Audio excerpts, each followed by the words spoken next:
primary ignition.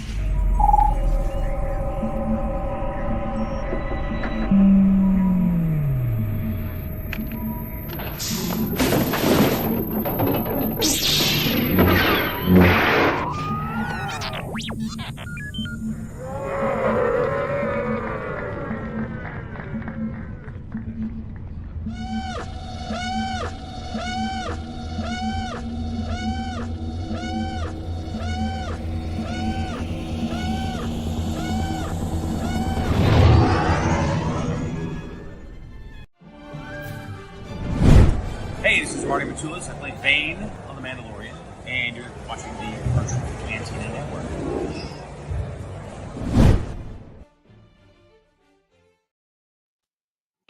And more than The Mandalorian, the Skeleton Crew as well. Yes, that as well. Howdy. Look who's sitting in the spot that Spencer's in, normally. Big news, everyone. Guess who usurped the network? No, you imagine. We're taking it over from the inside. Exactly. Spencer is watching the Revenge of the Sith theatrical tonight with his Darth Vader popcorn bucket in hand. That breathes. It does something. There you go. Yeah.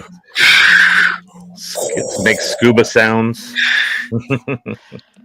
I'm going to pass on this one. But Doesn't look very big either. No, it was actually like a very unimpressive bucket. As far as the War of the Popcorn buckets go, I think this one loses the battle. It does not have the high ground. But the experience must be cool just to see a movie that so many people are so emotionally connected to up on the big screen again. Like I saw it in 03, and I don't need to see it again on the big screen because it's not one of my faves. 05.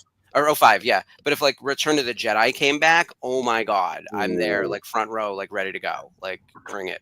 I think that did a while back though, didn't it? I want to say that I heard Kat was watching Jedi in the theaters for like the 40th, maybe. It might have been. It might have been like 10 years ago. I've seen it in one form or another on a fairly big screen over the last, at least since the pandemic for sure. Because I went to one of the first times I met Mike was at a drive-in that they set up at the Rose Bowl in Pasadena in the parking lot. And it was a giant LED screen, so it was daytime pretty much when we were watching the movie when it started. And that was Empire. It was very cool to see. But yeah, a few times in the theater I know in the last few years. I'm excited about getting back to movie theaters in general for Star Wars. I still lament the fact that I didn't get to see Siege of Mandalore, the finale of Clone Wars, on the big screen. And I wish they would do just like a Fathom event or something. I know they showed it at Celebration, which, by the way, Dave is in the building and Jeff is in the building, and they are back from Celebration. So they're going to do most of the talking. We are live. We live through the jet lag. Oh, man, barely. I want to hear all about that. I'm going to sit back like this the whole episode. I just want you to regale me with stories because I got a little bit of Jeff on Monday. Yeah. I've been telling people this, and they find it nonsensical, and I find it nonsensical. Like, we left Tokyo at 4 p.m. on Easter Sunday, okay? We arrived in Atlanta, Georgia at 4 p.m. on Easter Sunday. Yeah, it's very zero time had passed while we were in the air. And it's just like your body cannot handle that. I went from leaving 6:25 p.m. Tuesday to arriving here at 12:25 p.m. Tuesday, and then going through all the stuff and getting my luggage and dropping people off and getting food and coming home. I got home just in time for happy hour. That's so that was crazier. You arrived in the future. Yeah, exactly. See, you were at the same time frame, but it was the future by 6 hours when I got here. That's weird. I don't understand and know. It's weird and wild. I mean, you saw us as we were trying to host the watch-alongs during those 5 days, being like, what day is it? What time is it? It was so easy. You were ahead by 13 hours. We should have had a little clock over there. And yet we had to triple check every time, being like, well, it's 9 p.m. here. Where is it in Japan? Like us doing like this to calculate. It was 10 a.m. Like it wasn't that hard, but like at every moment we kept getting tripped over it. That's why on Monday I was available. What was it? The first day we're in the Mandalorian panel and we're live, like sending you live text of the announcements because you're on the air as they're announcing some of the big Mando and new Starfighter movie details. That was incredible. Skip called afterwards and recapped everything we had already heard. I think he thought he was breaking news, and I was like, "Oh, that's amazing!" So we just rolled with it. So you guys were both in the. Who was in the opening panel? Were both you guys there? So I was on stage. Yes. Before the opening panel with DJ Elliott and some other. Oloni made his appearance on the celebration stage. We should have added that to our graphics list to show because we showed it on the. If anyone wants to go back and watch the CNN nightly news stuff, the pictures of Dave are hilarious, of course. But what did you win or almost win? How and far who was did you go? Moto? Like what happened? Tell us everything. So what happened was I'm dressed as Dave Filoni, right? And I kind of stand out as Dave Filoni because I think I'm like a foot taller than Dave Filoni. and so DJ Elliott's coming around picking people out of the audience to go up on stage for a contest. And everybody's from our group is pointing and yelling at me, and he sees me and he calls me up on stage. I think there were like 8 people, 10 people, something like that. And we had to do a pose off. Like he calls you down, and on spur of the moment, you versus whatever the other person you come up against has to come up with some sort of pose. And then you pause and hold it while the audience just loses their mind. Okay. And then Elliot comes by and makes little snarky remarks and asks you what your pose is. So I came up with a couple ones. One of them that I think has hit the internet that a lot of people have seen is me down on all fours with like my badge, which has Yoda on it, like jumping around on the floor on the stage. And that was like this is Dave Filoni planning the new episode of The Mandalorian, just like with the action. I love it. But then the other one is I sit there. I went 2 rounds, 3 rounds, because I think it was kind of like I had a tiebreaker round with Pelimoto. And so I'm like, come and swing my arm around, scream and fall down on the floor. It's like, well, that matched my swag. That was like, every single one of us the first time we handle a lightsaber. But it matches my whims swag. Very nice. And I lose out to Pelimoto, who's holding a Grogu, someone cosplaying Pelimoto, who holds him up and is doing the Lion King pose. The Simba. Yep. And DJ Elliott's wife, who's running the sound booth, immediately cues into the no, señor. It was rigged. This is some riggery if I have ever seen it. I can't win with that. Yeah, when I was in the celebration stage the 3rd day for the Visions panel, which was pretty interesting in terms of the process and some of the studios that are involved if you're really into the manga and anime stuff. The winner overall was a young Japanese girl, not young, but a Japanese girl who did as her final thing. It was weird because some of them were doing movement as opposed to striking a pose. I was cheating. I was doing that. That was me. Okay, there we go. But she did which the actual cosplayer had done. There was a Droideka cosplayer who would he had the costume on. He would do a roll and jump up and then do the pew pew thing. She did the exact same thing on stage and ended up winning. So it was kind of funny. But everybody was very behind her. I saw that Droideka on Instagram, and it kept coming up throughout the weekend of people being like, "Have you seen that Droideka?" It was unreal, and I think Sarah pointed out he must have had a helmet of some type to allow him to roll on the floor like a pro.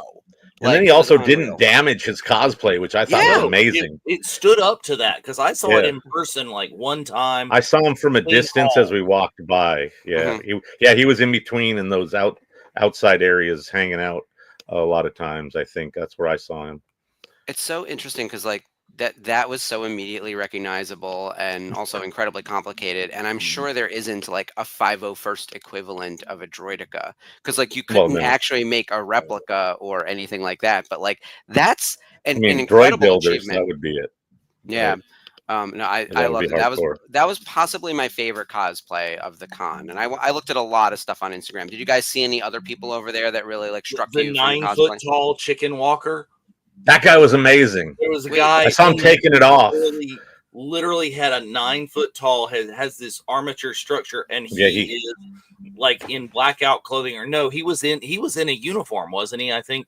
And he's making the walker move. Like his feet are the walker's feet. Yeah, his feet are attached to the walker's feet, and he had a harness on. Yeah. And the walker itself was above his head, giant, and it was very convincing.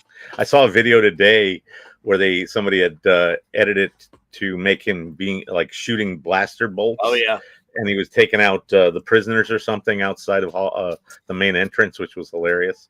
And what else was great? The Samurai Boba Fett.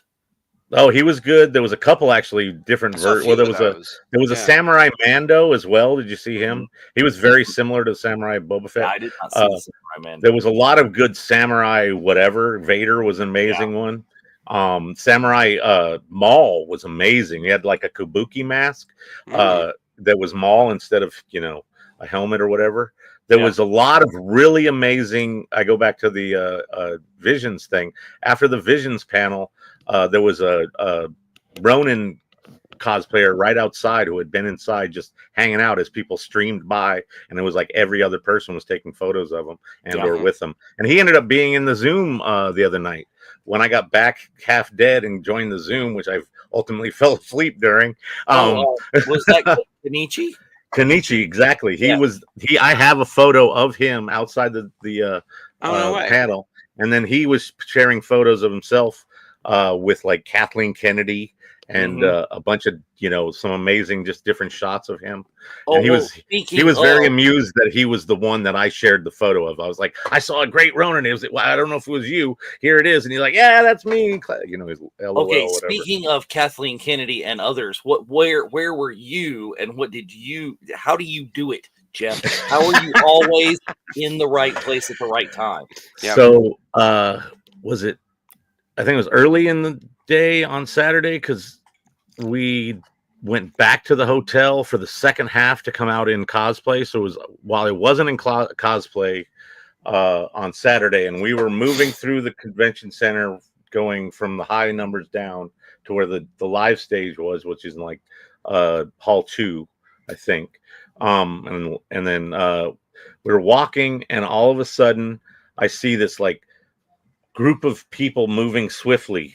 And it was like they looked very, official security guard looking, but like the guys in a sport coat, suit jacket, slacks, not the, staff pro type security, and a large gentleman sort of in the middle leading the way almost, which was Favreau.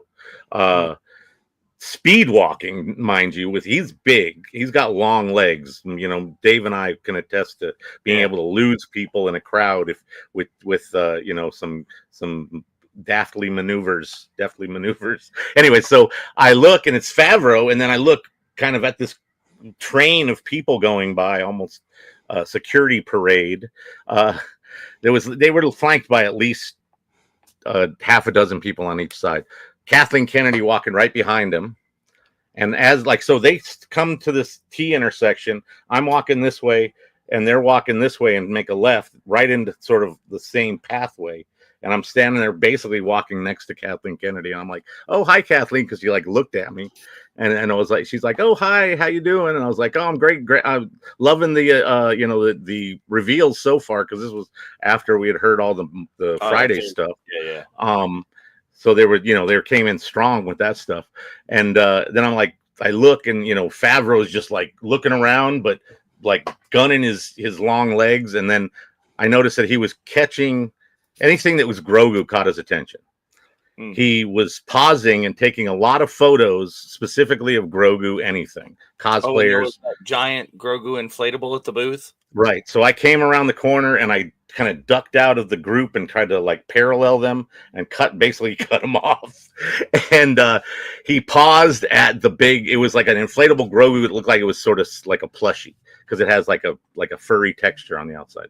And so he stops there to take that, and it happened to be a Grogu cosplayer, I think in a wheelchair, right there. And as Kathleen caught up to him, she stopped and was standing next to the Grogu and the person in the wheelchair, and John was taking photos both of Grogu and then of her with the person, and then started up again. And at that point, I was sort of ahead of him, and he slowed down for some, like, they had these Hot Toys scale ships, like TIE fighters or something along that row, and they were giant, like really cool models. And he paused there a little bit, and right then I kind of ducked past the security. They weren't really doing anything, and got next to him because he was talking to somebody and he had paused. So I came up and I was like, my go-to is, if I'm at a con like that, is my badge, because it's the thing I have on me at the moment, regardless. Like it's a catch-all. It's not like I brought a picture of the Mandalorian that I need him to sign, because that would be a lot more like troublesome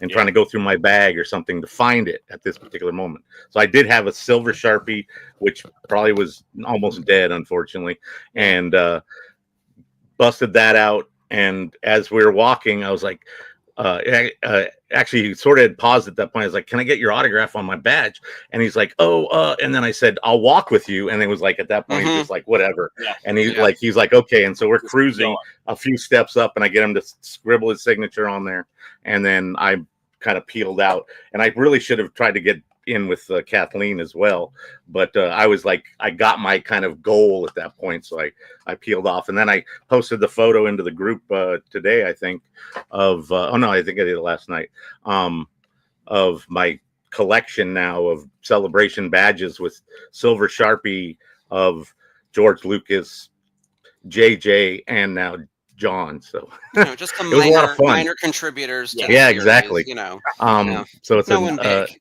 It was just, its timing is everything. And then later on, like on Sunday, on the way into the, on the way into the Visions panel, we were going through the main lobby, and in through the doors walks John Knoll. So I was like, okay, I got to get a photo with John. I didn't want to ask him for an autograph because he's at the con to autograph stuff, and usually at that point they won't. I knew John was not there. I mean, the other John Favreau was not there as an autograph signer, so asking him for an autograph is perfectly reasonable and not likely to get a no as readily, right? So when John, I saw John, I was just like, I need to get a photo with him. And then as he was walking away, I was like, oh yeah, I forgot I was going to get. I was trying to track down an install disc of Photoshop 1.0 to get you to sign. And he's like, oh, okay, whatever. And he's like, that guy's stupid, and he kept going. But it was cool to get a photo with him as he came in. So I got that, which was one of the kind of things I wasn't disappointed that I hadn't been able to find exactly what I wanted to get signed, and that was fun. So it's all about timing. It's weird. I every once in a while the timing lines up really well for me. It doesn't always.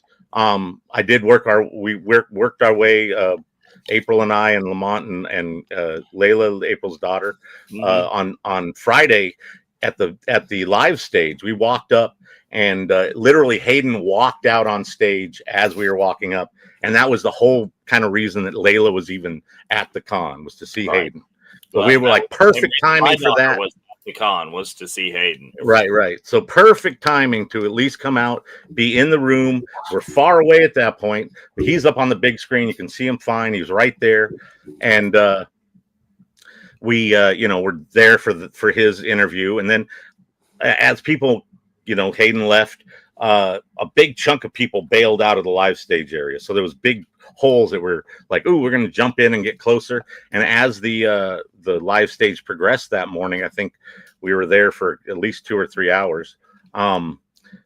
We continued to move our way forward until finally, for Sigourney and Jon Favreau, we were on the rail right behind them. And I was being obnoxious. I don't have it in the room with me, but they were giving out these lightsabers that lit up kind of a la, Taylor Swift or a concert, where they can control the color, but you can also make it light up yourself. Oh, okay. Yeah, the RFID stuff, right? Yeah, exactly. They do that at Disney all the time. Yeah. So it was a lightsaber, little stubby lightsaber, about 2 feet long, and has a button on it, so you can light it up and it'll change different colors, which is fun. But you would hold them up, and they would have them change for you in the crowd, so you could see them all be blue or all be red or whatever. And so I had mine, and where I was standing, I could raise my arm and wave my lightsaber, and it was right in between basically the V of the two guests sitting on camera one. So I was being obnoxious and doing that, and ultimately, it didn't really make me stop, but I think they did it to kind of calm me down a little bit.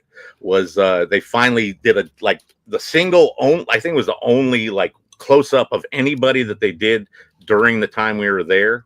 All of a sudden, I see on the big screen, because I'm looking up, is my giant head from the side, which is now. Oh yeah.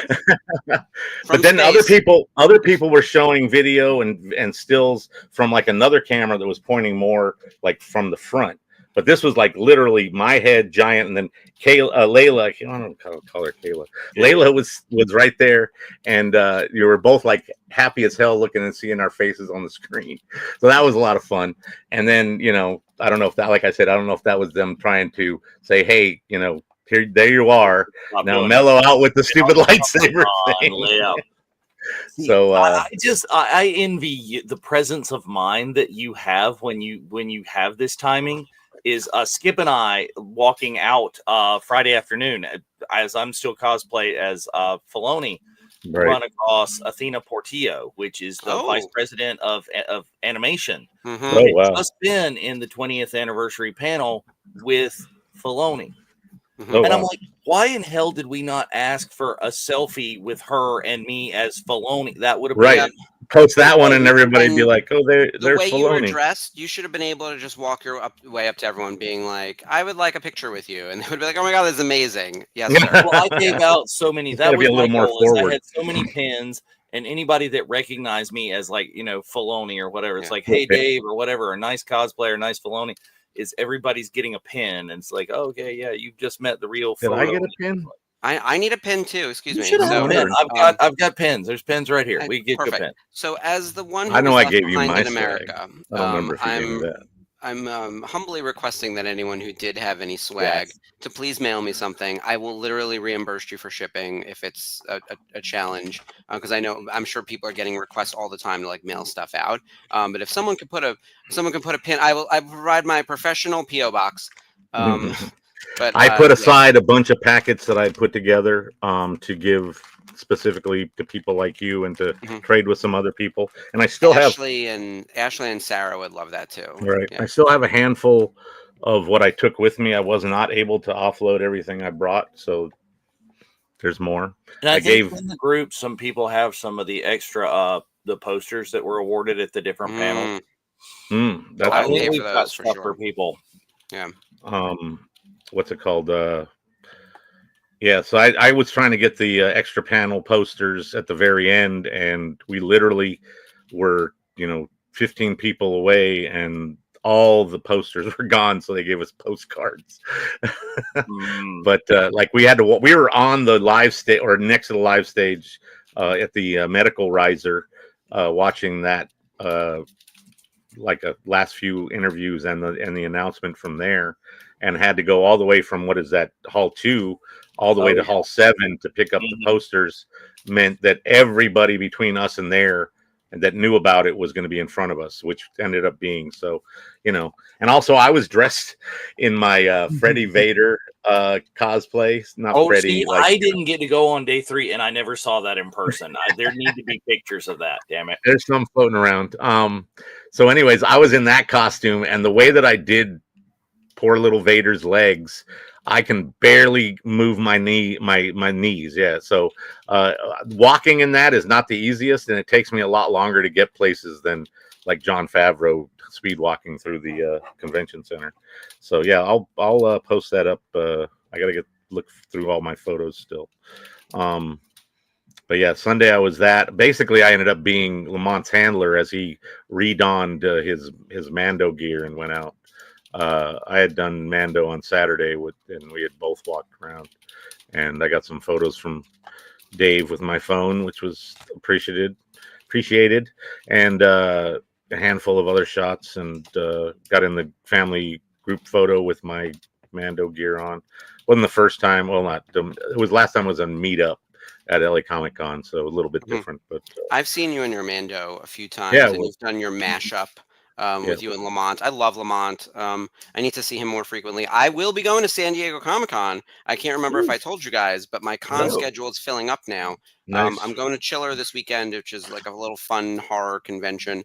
And then the next big thing I'm going to is Licensing Expo, which is not a consumer show. That's a trade show in Vegas, Monday to Wednesday. Blah.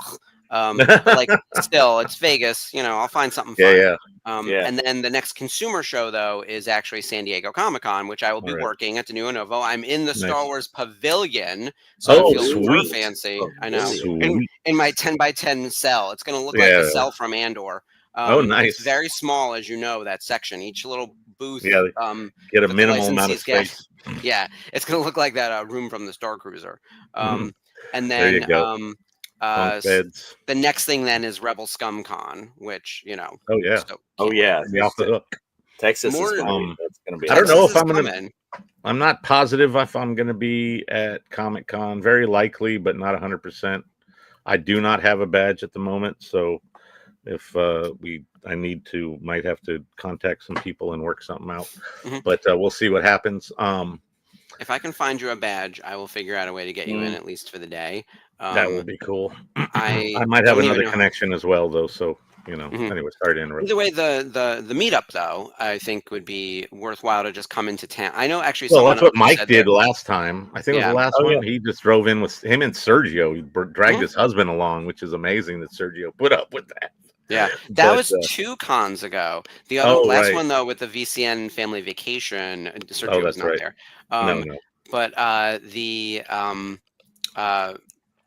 there were other people who didn't have convention tickets who came to San Diego for the day, did all the ancillary stuff and the hotels and stuff around the neighborhood, and then went to the meetup, and they were like, "Oh, San Diego's great, yeah." Because I'm staying in the Gas Lamp. I'm going to be at the Marriott, like across the street from the convention. It doesn't get better. My hotel is booked on the company credit card, so I'm set. I was like, yes, this is happening. I'm going. I'm going to have some new stuff from Denuo to show, including that Captain Enoch helmet that I've been working on for a year. Yeah. So that'll be cool. Dave, you're going to San Diego by any chance? San Diego, I'm not going to San Diego this year because, like I said, as I got Celebration going. I just turned out of ICCC. I was going to ICCC, but it turns out that after some lovely lacrosse victories lately, I might actually be playing lacrosse that weekend. We might make playoffs. Sweet. Might, knock on wood. But yeah, I think people in general need to know in the VCN family is you don't have to be going to this main con to hit the ancillary events with the VCN. Yeah. Like our meetups at Tokyo Disneyland and at Disney Sea were just amazing. We had a great turnout. We showed those pictures on air. I'd say easily 100. Easily, right? I think it was a good 120 is my ballpark. That's crazy. Oh my god, that Tigger hat is killing me. Tigger's my character. Jason is Eeyore, and I am Tigger. So, oh my gracious, I did not know. Yeah, see. Yeah. That's my guy. In Japan, do as the Japanese fans do. This was the biggest kind of hit of the place. Everybody was wearing these. How they loves Pooh especially. Yeah, I could not wear it for more than a few minutes if I had bought one of those. You're gonna get a headache and you're gonna overheat. Well, hot and sweaty is all it would be. It was instantly would be soaked for me. But it's so fluffy. Anyways, it's time to start the watch along. So if you haven't gotten your Disney Plus queued up, I have not. Do that. Get your Disney Make Plus. sure it's not going to play a Handmaid's Tale commercial beforehand. So get through that show. So far from the truth and ridiculous and could never happen here. Well, and we're about to start talking about Andor, the episode 1. It's very much like that too. Yeah. It's there's no politics in Star Wars. Wink, wink, nudge, nudge. And by the way, we're not even being subtle anymore. Yeah, no, it's very straightforward. By the way, we're watching episodes 1 and 2 tonight, and tomorrow Spencer and the girls will be watching episode 3 and talking about all the episodes after the fact. Yep. Spencer and I are on something of a wife swap this week. He has an event tonight. I have an event tomorrow, but typically I will be with the ladies holding down Friday, where we do the 3rd episode of the arc and the full wraparound content. which that's going to be fun because it's a good group. It's Ashley, Sarah, and Sherry. Yeah, they're going to give Spencer a run for his money. They're just going to steamroll him, which is a good plan. He's going to be glad to come back to us. Exactly. But anyway, so we're going to hit that countdown, get your stuff queued up, and we will be on our way momentarily.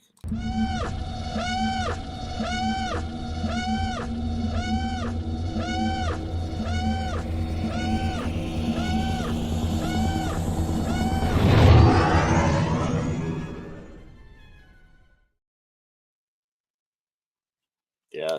I got the Handmaid's Tale commercial. I told you, skip it. Skip. Mine let me skip it. Yeah, I got to skip. Yeah, all right. But don't skip the intro or anything like that. No skipping intros. Yes, indeed. Oh yeah, they speaking of what's there at the con, is this they showed us at the panel.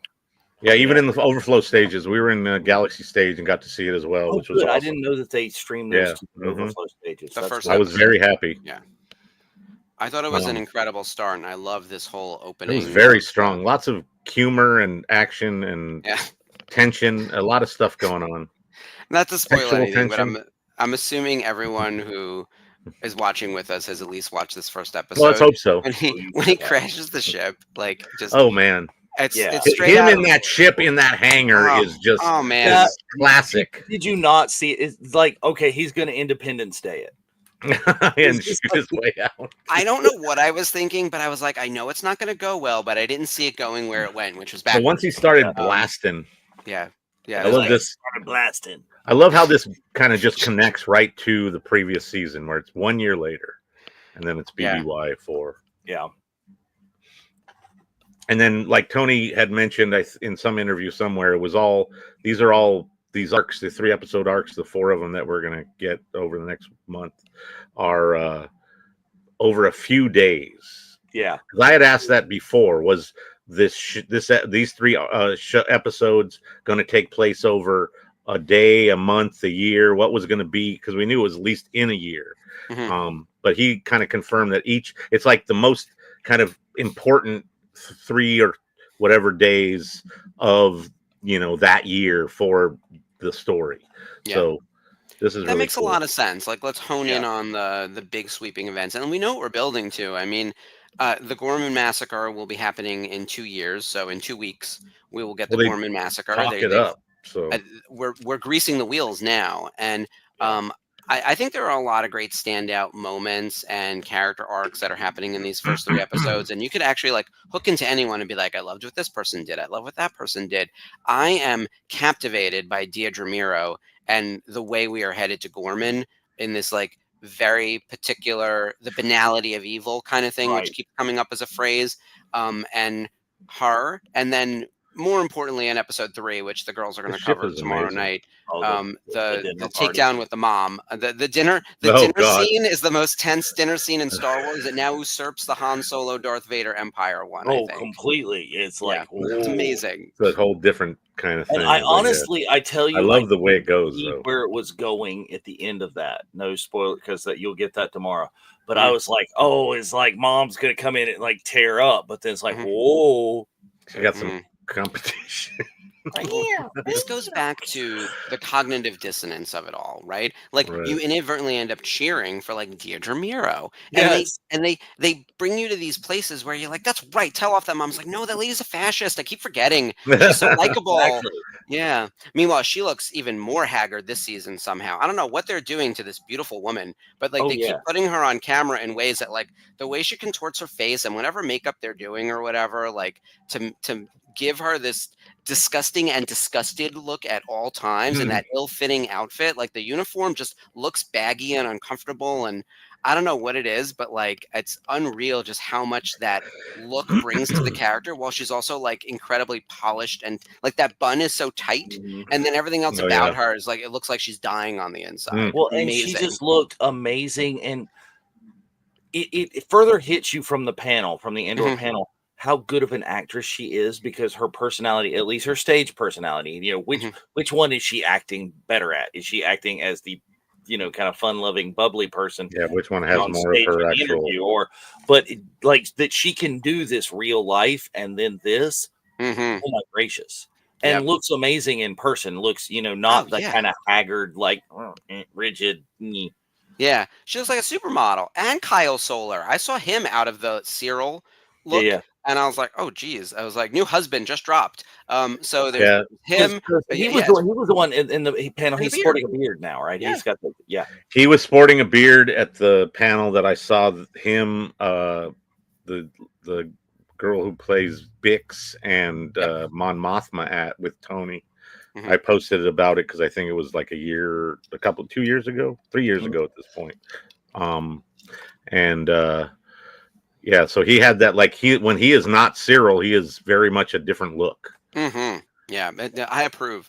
Meanwhile, this lady flirting with Cassian is killing me. Is classic. But she's another one dying on the inside, right? She just say, if I die tonight, will it be worth it? How this performance of this minor character that we assume we're not ever seeing again, that just pops in for this one little bit. But it's like, and it tells you so much about how people felt at the beginning of the rebellion. I'm not supposed to look at you. It's all in secret. I'm doing this, but and then she's gonna cry. Yeah, look at this. This is wild. Well, and then how Cassian feels about it. He's like, I'm not doing those rules. That's not that bullshit. It's like you're putting your life on the line. Yeah, you deserve something in return, kind of thing. I love that jumpsuit, by the way, that he's wearing. Also hers. Yeah. Very cool styling. His outfit, I hope everyone starts dressing like that, because that is the best jumpsuit in all of Star Wars. That red and black, that test pilot jumpsuit. I wish I had this reference a year ago, so I could have made this. I don't think I have the capability of doing this now in a meaningful way, like, especially if it's only going to show up in this one episode. But that Black series is out. I think it's going to be highly collectible. Oh yeah, that's a really good look, and I mean, I think you can do it from other 501st. This would be a Rebel Legion one, I'm sure, eventually, because that's his Rebel. But he's dressed as this. We never see him with the helmet on. 501st TIE pilot, like hard armor that already exists. You know what I mean? Exactly. Just the chest piece or whatever, and then. So what's this TIE? It's not the Interceptor yet. I think they called it an Avenger. Did I misread that somewhere? Because that can't be right? Like, this is, I thought at first it was the TIE Defender, but that's the thing that Thrawn works on in Rebels. Right. And this is the prototype to the Interceptor, which I want to say is the Avenger? I don't know. I love how he's just murdering droids willy-nilly. Yeah. Well, he's an alarm. Definitely stop the alarm. Yeah, definitely. I love. Is this a legit prop that they worked around? How much is that as CGI? I wonder if they got the Belgian prop crew that does the stage at the live stage do some amazing prop work for them. This is so funny. It looks let's see. This is a TIE Avenger prototype. What the internet is labeling as on the Wikipedia. I love how once he sits down, everything kicks in. An experimental fighter with a hyperdrive, making it, the interstellar travel, because, of course, room for more than one. They're talking about the TIE fighters, or those are snub fighters. They couldn't make it this deep into space. Well, this one could. Right. Yep. But then I had heard or something about ultimately them sort of cheapening out the Empire, as it were, cheapening out and not wanting to spend the money to make these fighters long distance, and no shields. This durable, because this sucker can take a beating. Yeah, he gets blasted. Spoiler alert. The Empire decided that it was cheaper to replace the people, capitalism and whatever else, and they don't value the lives of their people. No shields, so if the TIE fighter explodes or whatever, they're dead. We'll just get new people. It's the same thing why Stormtrooper armor isn't Clone Trooper armor. Yeah. Oh, there it is. Yep. You have to orient your axis, people. Orient the axis. He has. I love how later on he talks about why this is happening, but him fighting with these controls and then just blasting stuff. It's like, oh my god, girls is why any one of you who has played PlayStation or gone out there and played like Chuck Yeager's Air Combat, don't think you're strapping yourself into an F-14 and taking off. No, shit ain't gonna happen. If you've ever been a driver's ed, how many times have you driving a car in a simulator is very much different than an actual car. But absolutely, because I was thinking the entire time we were in Japan, I love this. Is that there's no way I could have rented a car and actually driven on the wrong side of the road and on the wrong side of the vehicle. There's so much going on there that both wrong sides. There's so much going on there that I was like, I would just be confused by symbols alone. Let alone trying to remember to stay on the left side of the road. Like we took Ubers, and I'm sitting where I would normally be sitting in the driver's seat, and I'm sitting there going, like, "Where the hell's my pedal?" Like, no, I can't. Yeah, I don't like getting a rent a car in America. Like, if I can take public transportation or Ubers, I'm good. I don't want to be driving in any other country. The way he shoots that guy and through the door, unreal. Yeah. Leave nothing, just a hole. This is great. The holes in the door, and this TIE fighter is so heavily armed. I mean, how many missiles does he use? And and then this, Jesus, and get that TIE fighter scream as he flies out. Great callbacks in terms of the audio. Yeah, this is great. So well done. This is totally going to be like part of Star Tours at some point. We were just saying that. Yeah, like Star Tours. It kind of is already. Isn't there the one where they... Well, there's one when you're on Hoth and you... Yeah, exactly. That's what made me think of it. But they are supposed to incorporate more of Andor and Mandalorian since they already have the Purgle scene for Ahsoka. And then Mandalorian is also going to get the stuff on Smuggler's Run. We'll get Mando like flying by. That would be swell. I love this. He's able to keep it it's agile enough, or he's able to control it with the agility that it has enough that he can avoid those things. But he puts this thing like he's bouncing off the walls left and right. I'm surprised it didn't lose a wing. Well, what I'm saying is whether it was durable enough to even do that, how in hell is this space worthy? He didn't get a single crack that didn't make it airtight anymore. A lot of damage. We're knocking rocks off the side of the canyon. Big old boulders. Aren't they bent at all? What is it? What kind of metal is this? Adamantium? Yeah. Well, that's the level of... This was super fun, but that is kind of a little bit of take you out of it. It's like, do you really buy that he's going to do that? Well, it kind of also, but it does kind of make you understand why he has issues later. Spoiler alert. Yeah. Well, it does. Because of, he's putting it through its paces. So it's an impressive ship.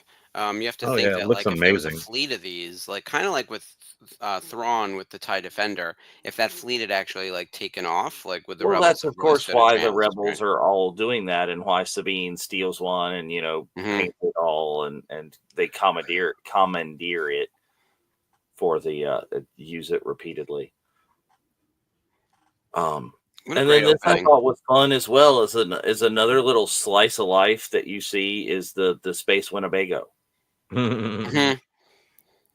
Double wide.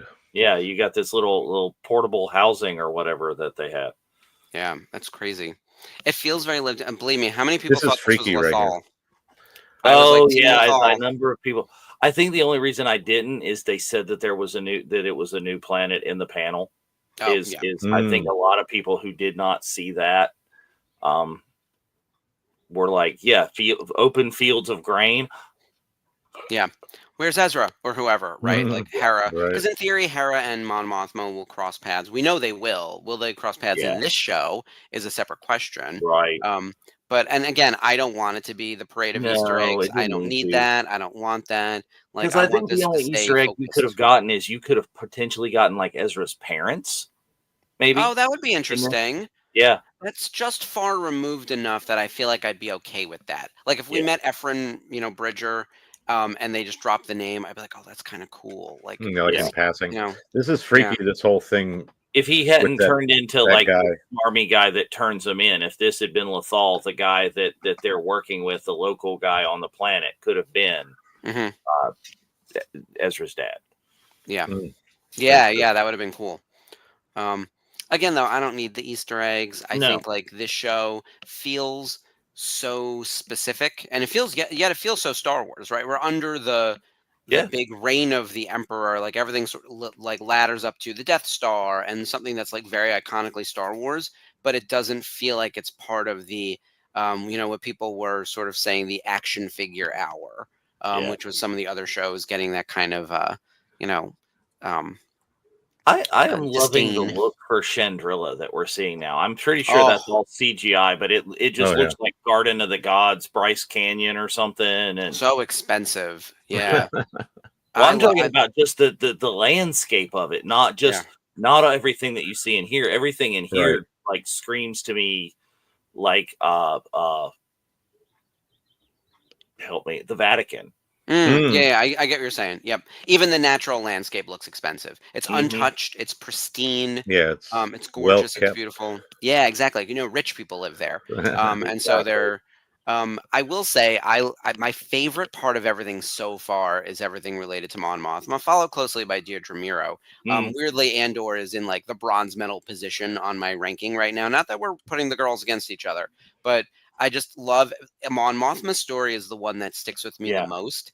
And I know it's not in this episode, but the dancing scene at the wedding at the end, like that breakdown, I was like, girl, I have been there. Like, just, dance till the world ends. Is just like, let's take every shooter in the place and just hit the dance floor, because what else can we do with our life at this point? Yeah. Which, let me tell you, that's sort of that was my plan a couple weekends ago when Mayhem came out. I was like, this is it. We had a good run, America and the world. Yeah. Very concerning here with Mon Mothma. She goes through a lot.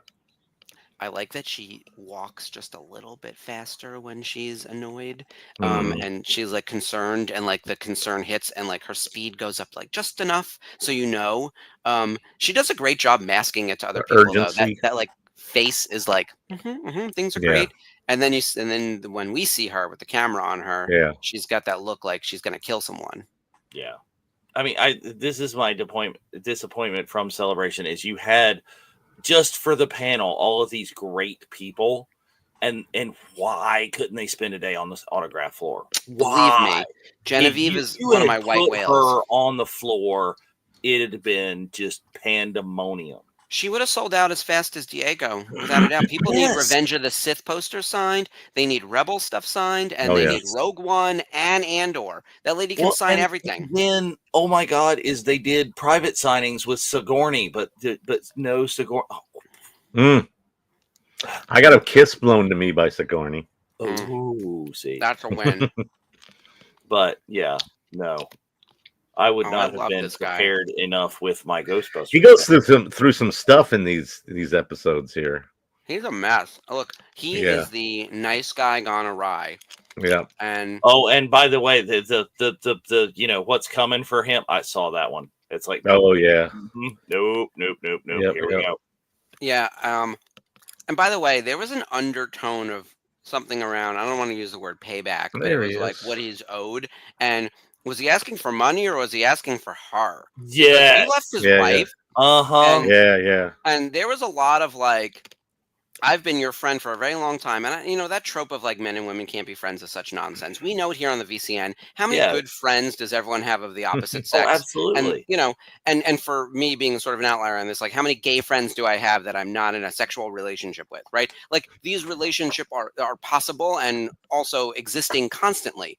In this show, I believe that man was particularly interested in a relationship with Mon Mothma that was not something she was interested in, or at least isn't interested anymore. They might have been years ago when they were younger. Her husband had exactly. Up on it and mentioned it repeatedly. Right. He's all about where's your boyfriend. Oh, spoiler alert. Yeah. When he said that, I was like, oh, and she pretended like she didn't hear it. She was like, I'm gonna let that slide, and he was like, oh no, I'm gonna follow up. Oh yeah. So yeah, I did love that moment because look, I don't like Perrin, but he is a little more likable in these first few episodes. And he starts to feel more like a real person as opposed to a caricature. Right, as opposed to just like douchey pony knob dude. Yeah. So maybe now that circumstances may have changed, he may turn out to be a better guy. But I also wonder what it's going to be like now being like a father-in-law and having like a new son in the family, essentially. And what is that dynamic now where the kids are married and in theory adults, or they have kids? are you turning new son-in-law into douchey pony knob dude number 2, which seems highly possible. And at some point, there's the escape, right? Like we know Mon Mothma flees. She doesn't bring the husband and the kid with her. Where do they go? Do they stay on Chandrilla? Do they become outcast as well? Like, there's so many questions about what happens through that stream because we know about where she ends up, but not the others. Well, and is this in our episodes or was this in 3? I don't know. I'm going to spoil it anyway. Is the how rebuffed she got at even to her daughter of even the suggestion of like, sweetie, there's a way out. Let's go. Oh my God, that's episode 3. We can bust out right now. That's that's when she started drinking.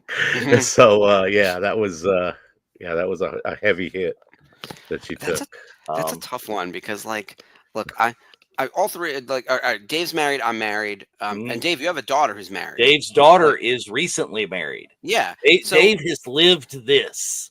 Yeah, so at some point, someone will tell you that make sure you are getting married for the right reasons and that you're choosing the right partner. And no one's questioning whether the partner you picked is right or whatever, but they're going to give you the same sort of advice. Like you have to be in it for the long run. And marriage is not about the wedding. It's about the life you're going to build together, et cetera, et cetera, et cetera.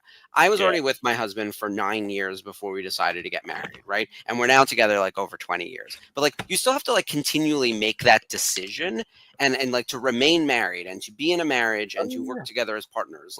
It doesn't just go on autopilot. Whereas Mon Mothma and parents seem to have let that slip. The autopilot has led them to these very far off places where they don't seem like a partnership anymore. And it was clearer than ever in episode 3, at least, when he referred to the other douchebag as the boyfriend, that he knows that there was either unrequited love there that never quite got sorted, and that he was never really, maybe he thinks he was never really wanted, and now things are going to be different, and maybe they'll get divorced next, and maybe he's hoping for that. Maybe he's okay, we got the kid married, on to my own life now, you go be with that guy, maybe I'll go date his wife, full-on wife swap. Who knows what's going on? But these are life moments that you feel too, because no matter how much that I like my son-in-law, or that I know my daughter loves my son-in-law, before that last minute game time decision, I'm like, sweetie, you want out of here? I'll fire up the truck right now. We just did whatever your decision is. We're out. Let's go. Yeah, and right, because it's a serious decision. I mean, you're merging your life, you're merging your finances. It's a big deal. And what's so funny is, as we talk all things Star Wars, and I made this joke a few weeks ago, who knew that the slow motion divorce of Mon Mothma would be one of the most captivating things happening in all of Star Wars? It's unreal. People don't like that they're bringing real life into Star Wars, but I think it's adding so many layers that you have these kind of real experiences in a galaxy far, far away. Yeah. It's that just hit close to home. It's oh yeah, that happened. Han and Leia had a shitty relationship. And clearly, and they were tumultuous from the start. And Hayden, Anakin and Padme had a lot of ups and downs, and that felt more circumstantial than the situation that Mon Mothma and parents seem to have created this. Through lack of communication and whatever else. Whereas, it also looks that Chandrillan culture creates this. They're saying this is the old way, is that arranged marriage as you're very young, apparently. 13 is when you can. And I'm just hey, ooh. If I got married at 14, I might have married a woman, or a girl, right? And that would have been terrible for everyone. That poor girl. You know what I mean? That's not good. We can't have children making decisions. And I think that's one of the things that keeps you in a cult, right? Is Chandrilla a cult? You can make the case that anyone who's allowing kids of that age, an age of consent that young, and then to be married, feels a little culty. But that's the point of this old money, old timey kind of thing. Yeah. And yes, there are there are real world universals, but it seemed a little bit more fantastical and further removed because, at least for us as children of the 70s and the 80s, when we were watching this, we had not had the life experience of there being real Nazis in the world, right? And this was about space Nazis and space wizards and things like that. It seemed now it doesn't, because that kind of thing is in your consciousness as an adult. But as children in there, it seemed a little bit more fantastical, and now it really kind of it more hits like life experiences that you've had. Yeah, this conference table exists in Washington today. It is exactly. Doge, when they're talking about using PR to control the masses and to put out the story. If you haven't watched the movie Wag the Dog, go watch it. Because that right there is, we can do anything we want to if we spin it correctly in the media. Exactly. Yeah, this scene is too real. There's talk when Deirdre's talking to Krennic later, spoiler alert, that you have to get certain factions to do the wrong thing for you. Mm-hmm. Yeah. So, which goes back to how do you protest, and trying to control the way in which people fight oppression, create those structures and the rules to then make them appear out of line to then win the public opinion. Yeah, it's such a simple, like, authoritarian, fascist, like, right-wing kind of playbook. And see, here's the real life for you in this situation, Jeff. What is the IT guy that had to set up the projector for this meeting thinking in the background? Had to go to the conference room and plug them in. Secret, but there's no way that these people figured out how to set up the slide deck themselves. No way. I love these spiders, by the way. That's a whole separate thing. And there's a lot of spiders in Star Wars, and these were a very interesting group. Going back to the IT guy, though, this brings up the large question of philosophy and morality within Star Wars, of how many people who were working for the government didn't notice the slow drip into fascism, because not everyone is privy to these meetings. Like, Deirdre Miro has a boss, and that boss has a boss. Those two people know what's up about this particular project, but they don't even know that the renewable energy thing is the Death Star yet, right? Like, they may never. But I do love that Deirdre's like this close to Krennic and everything. But like, they're obviously on like a secret, terrible mission to hurt people. But most of the rest of the government is like Cyril doing like standards and measurements and shit. Like, his job is as dull as it gets, and he's like so proud of it. Crunching numbers. Yeah, but like, he's some statistician essentially, and he probably doesn't realize that gets full of himself coming up. So sure. Yeah, but like, he's probably not actively trying to hurt people. Like, he was going after, like, his chase down of like the killer of the other security guards he was chasing down a murderer, and so you could make the case that like Cyril was right.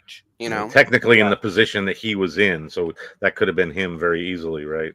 Because it was other similar officers. Yeah. So there's supposed to be an Easter egg involving this faction of rebels.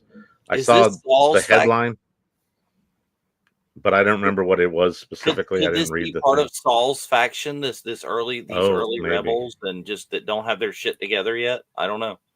I know there's somebody had some thoughts on it, and all I saw was the headline. I didn't read the article. Do you remember the headline?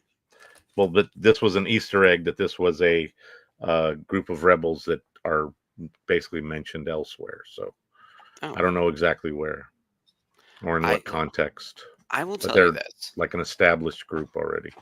I think this was the weakest part of these first 3 episodes. It was this little rainforest layover.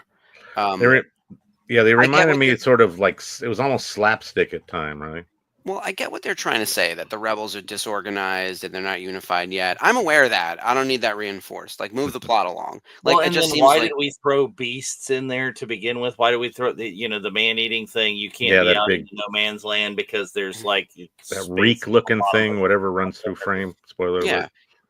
Yeah, like, I didn't need any of that. And I love Andor, but he seems like disconnected from the rest of the storylines at the moment. Like, I would have rather have been reunited with Bix. There we go. Leave it to the hosts for our other show that's coming up. Is Sherry is like, their leader Maya was killed, but there you go. I saw in the ISB. Okay, see.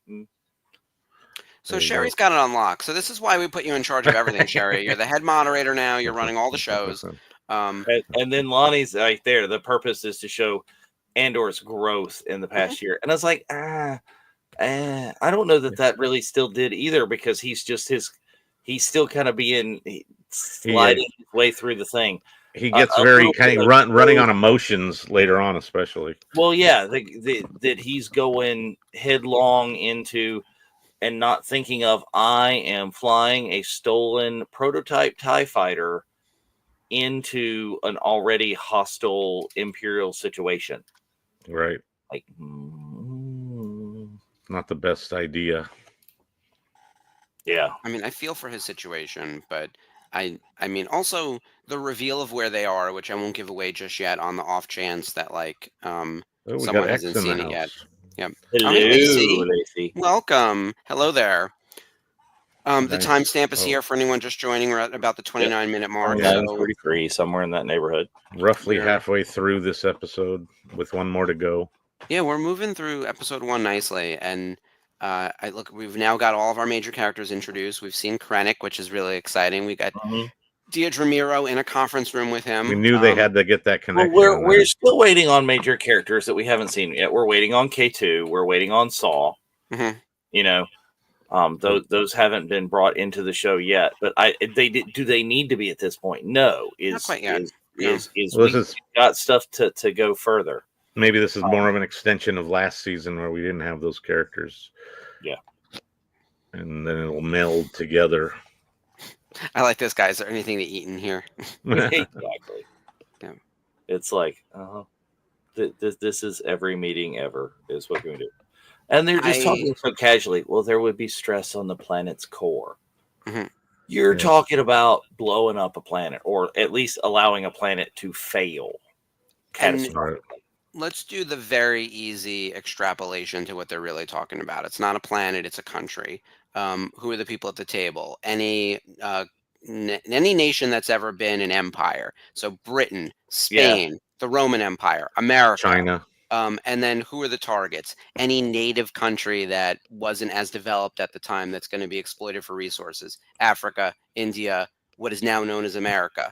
Like all of those places are being stripped for resources at the expense of the native population. It's very heavy-handed, and yet somehow idiots on the internet are missing it. Right. And no, Sherry, it couldn't have been an email. What they're talking about in that should not be in emails. You shouldn't use a group chat for this type of information. No. It shouldn't even be a phone call. They could trace that shit. That's why you got to meet in public, meet in private. But it is a PowerPoint, strangely enough. It is. Well, notice the PowerPoint. The IT guy that what? No, but the PowerPoint didn't have anything nefarious in it. It just gave you an explanation of what Chandrilla, not Chandrilla, Gorman. Was.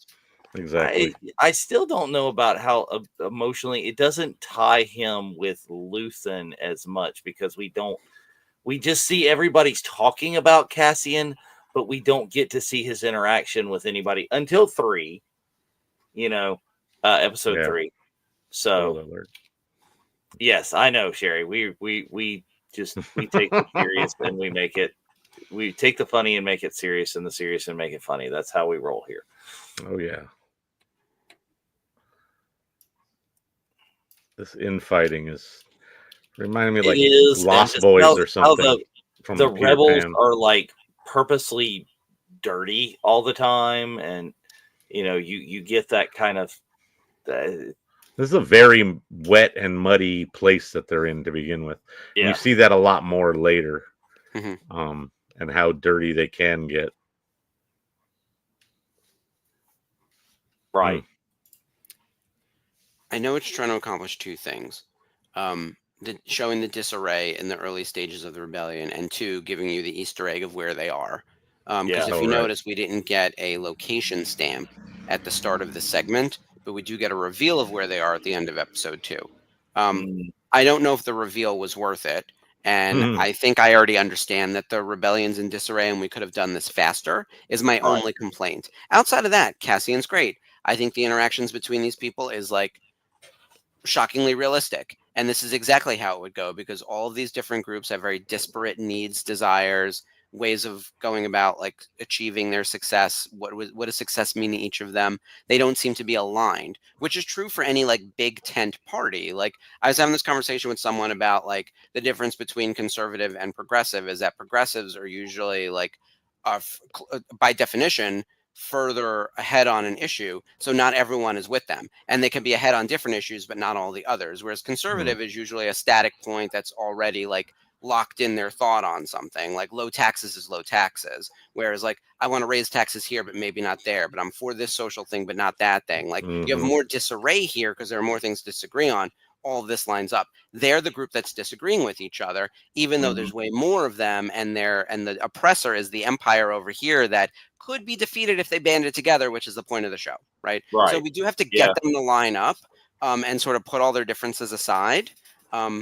There's been a very good real world example of that recently, where in France they have a lot of different parties in France. It's not a two-party system. So a lot of their ballots were 3 or 4 parties, and they are concerned that like the really far right, like closer to the real N-word Nazi, like kind of people were running on the more conservative side of the ticket, as opposed to just your average, like middle of the road conservatives.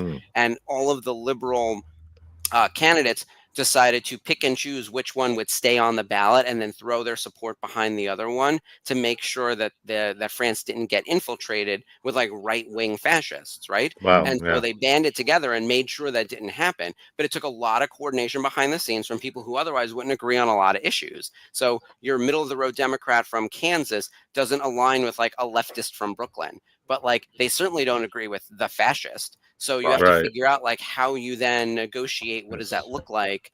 And that's part of what's happening in Andor right now, is like these different groups are going to have to like get it together. Yeah, it's and then this is funny though. This whole arguing about the controls, and then I love it. Oh, and then just start shooting. Who's in charge? Blah, blah, blah, blah. The shooting is amazing. Just be glad you're not sitting in their line of fire at the moment. The caption though, the caption of "all scream" is what I need right now. I'm just and then now we're back at the meeting, and now we have snacks. There we go. You know, that's finger foods. This whole thing is just this whole discussion. We play the PowerPoint just to say, oh, it's just they spend a lot of time just on, oh, these people are just they're making clothes. Okay, Gorm is just a thing. But now all of these people are just, well, there's always been something about the Gorm anyway. Didn't they just have this kind of aloofness, this air in justification of genocide? Yeah. The educated elitists. We don't like those elitists. They're so good at making clothes. Yeah. No, I love everything about this because they're all so prim and proper, while at the same time being like, we should kill all of them. Yeah. Like, it's such a great sort of cognitive dissonance. And that's like the whole wearing the damn cape in like just a little a meeting. You've been in this meeting forever, but you're sauntering over across the room in the damn cape. Couldn't take it off at the door. He's such a jerk. I love it. Oh, I love this meeting though. This was I was waiting for this moment. Yeah. It's interesting to see all the like few heads of each department sort of gathered together though as well. They all have varying versions of the uniform.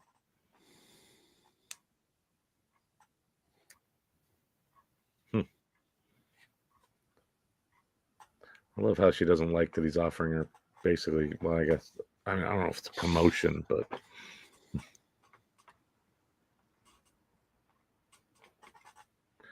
they had those spin doctors in there earlier, which is kind of an interesting juxtaposition to what we've seen in the past. And they were breaking it down.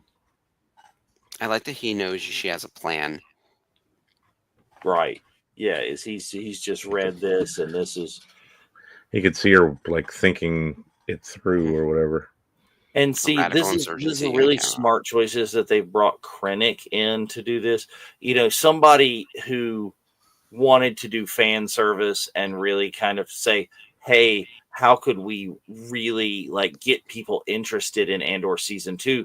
They could have easily gone the wrong way over the top and brought Vader into this freaking meeting. And that would have been too far. He has all the subtlety of a sledgehammer. Yeah. Whereas I love how Deirdre is a scalpel. Yes. Yes. Very precise. I love how B2 Emo here is so like rugged, cruising through the grass there, the corn wheat field there, the chopped wheat field or whatnot.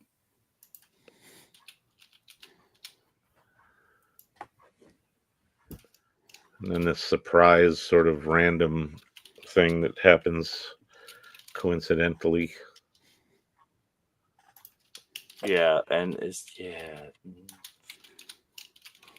again, that hitting modern politics just so. Ooh. A little bit of quid pro quo in there as well. Oh, look, I didn't notice this before. Is the picture of Mom? Oh, there she is. Yep. Right next to the radio. Fight the Empire. Marva. Yes. Fight the Empire. Fight the Empire. Trying to keep us not get demonetized. Yeah. B is fun. Yes. Oh, here comes Luthen. I love Clea. I'm so glad we got so much of her in these couple episodes. I think she's just such a captivating character. Yes, very sort of intense. I like how where Luthen changes based on where he is. He's so foppish in the way he carries his body when he's in public versus where he sees her, where he's like hunched over and more and just like he's not all tensed up with the arms. He's not playing his role. Mm-hmm. His carefree character. Yeah, he's very loose. He floats. Yes. And then with her, the precision kicks in. Yeah. Oh, this creepy guy. He makes Perrin look like a good guy. Yeah, he does. Yeah. But then it's sort of like, well, is he what is he exactly? Gangster style? Yeah. Maybe reminiscent of Cyril's uncle that Mom mentions all the time or something. Yeah. I love this. He'll learn or be led. I do enjoy that situation where they're aware that like the women are in control in this situation. And the son seems to be somehow even younger and more ridiculous than the daughter. Like yeah. Well, mentally for sure, and especially what kind of happens. I love that everyone's a drunk in these couple episodes. It's a party. Meanwhile, I would love to see just more of them. Like their scenes in the first season were so good. And there's like a disdain there, and I'm ready for them to actually have like a little bit of a fist fight. Like not right now. I don't want to pit women against each other. That's not what I'm saying, but I do think that they would throw down in a good way. And I also think that they would team up correctly too. Like I think if you team them up for something, like they're going to get it done. I love this thing with her telling her about how, they know each other from the shop and we're just two ladies checking out the prospects. And then she looks her up and down like, okay, yes. Yeah, very different prospects, which Clea, we don't know anything about. She could be a lesbian too. We don't know. Remember when the trailers came out? I was like, is Mon Mothma secretly a lesbian? Because I was picking up on the energy with her and the cousin. And I was like, the cousin is. I was like, okay, all right, I got there. Right. Oh, this guy. I used to like you. Starting to falter here. Yeah, we thought this guy was going to be better than douchey pony knobbed guy, but no. It's just like, oh. This brings me back to my favorite quote. Yes, all men. They're all terrible. Like this really is like these are your two choices, Mon Mothma: the husband who's awful, or what could have been the new boyfriend who's also awful. School friend because they went to some sort of school together. Oh yeah, absolutely, Lonnie. This is the people from Gorm, right? All of these are, maybe these are made by the Gorm spiders. This is what we're fighting to protect, right? The people that make the dresses. What's funny about that name that they decided to use is there's a city called Gorman here in California, like is there? Central, I think. I didn't know that. So I'm like, whenever I heard it the first time, I'm like, I could probably drive there.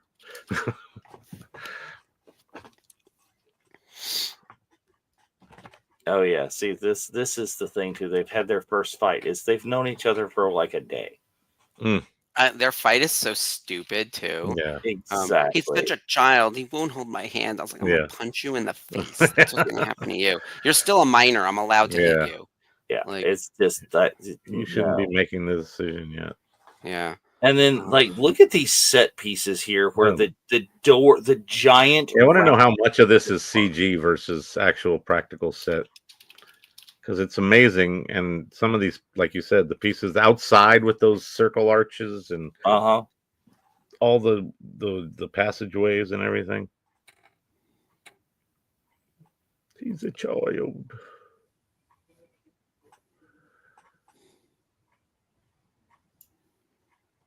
Yeah, that she reminds me of Ray here for some reason. Potentially, a lot of it's the accent, but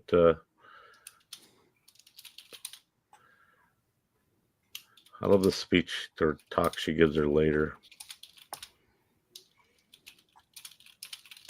It's like, you don't have to do that.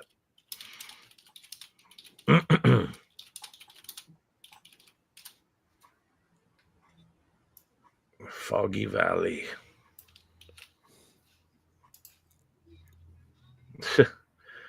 He's just like, why are you guys? Yeah, who's the senior officer? Who's in charge? Who's that? What's that?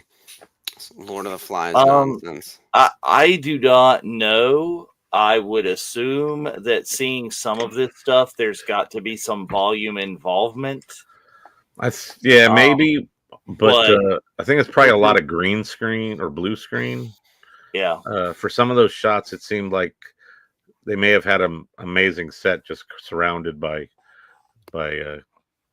green or blue screen. Yeah, and we know that a lot of these pieces are it's the like car dealership outside of London or stuff like that. Also, like, this is most likely a location somewhere that is, yeah, where were they talking about? We were talking about to somebody where there's like locations. Because they did use a lot of legit outdoor locations in season 1. I know. Yes, but this, of course, is reminding me. Okay, here's a little tie-in while we're watching like credits, and there it is to another little show where there's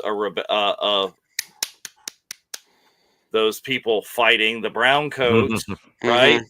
Is I had to do this. Tudyk's line was not long, and I'm like, I'm breaking the Star Wars rule. Is the first thing you have to sign has to be wash. A leaf on the wind.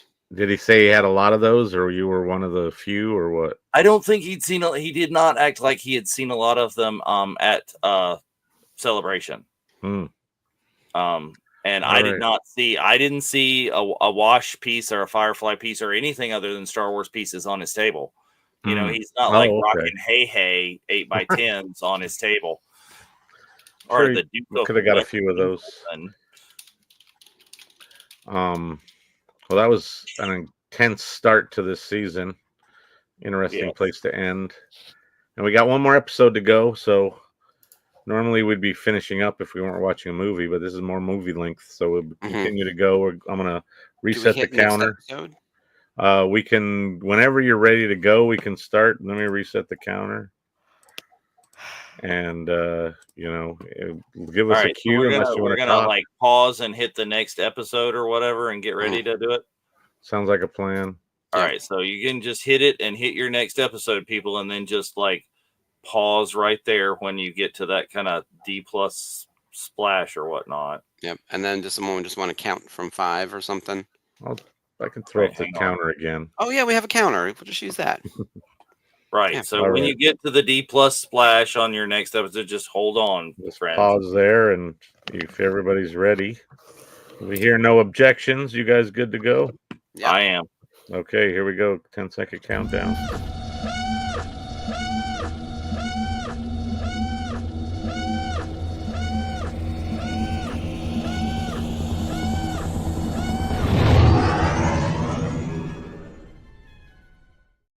I love how, and don't skip the recap, even though we're there. Just like let it go.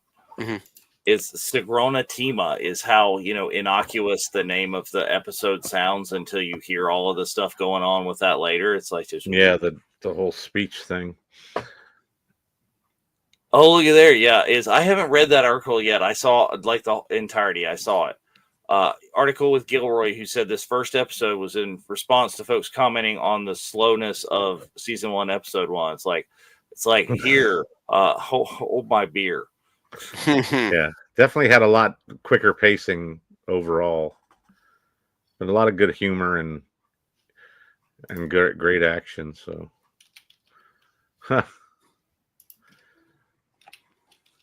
Oopsie. Ooh, face in the dirt.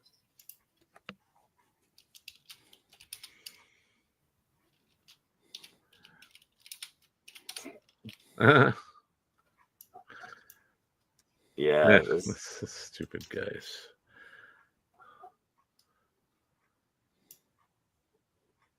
There you go. It's like, look at this. This is Deirdre is playing the Palpatine role here. It's like, this is the puppet mastery of the entire Clone Wars, which is, we're playing both sides. Is they want the rebellion to happen, right? Because it gives them encourage it to come in and an enemy down. Yep. It's like, look, we can't do. Gives them a scapegoat. We want an insurgency on Gorm, so we can go in and put it down and strip it for its resources.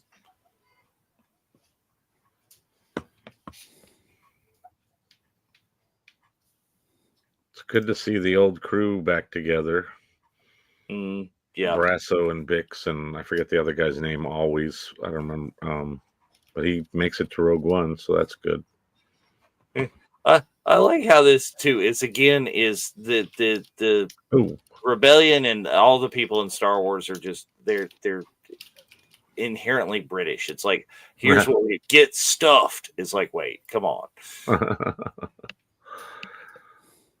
And Lucasfilm. Yeah, exactly. It's the common enemy. It's the Palpatine 101. This is what we got to do. So I like that they used this intro with the helmets and droids and got B2 Emo in there. Oh, yeah.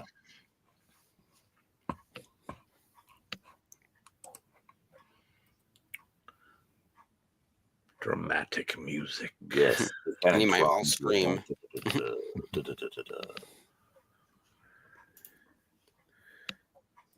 Meanwhile, I'm being told that we're at 86,000 fans on the Facebook page, which is amazing.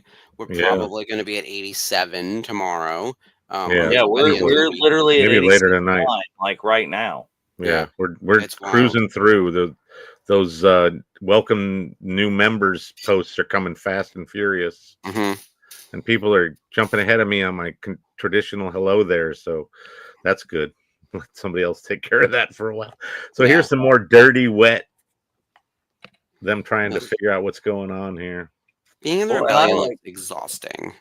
Well, this is how underground Cassian is. All of these other people are sitting there, and he's like sitting there catching raindrops off the roof. And he's like, "It's not going to rain forever, people. There's a tarp over there. Let's get some of this stuff."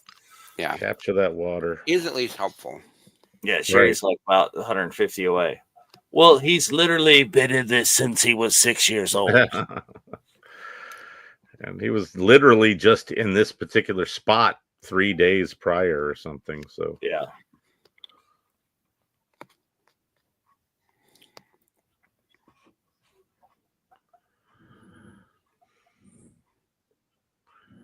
I love how they realize what they're both doing at the same time there.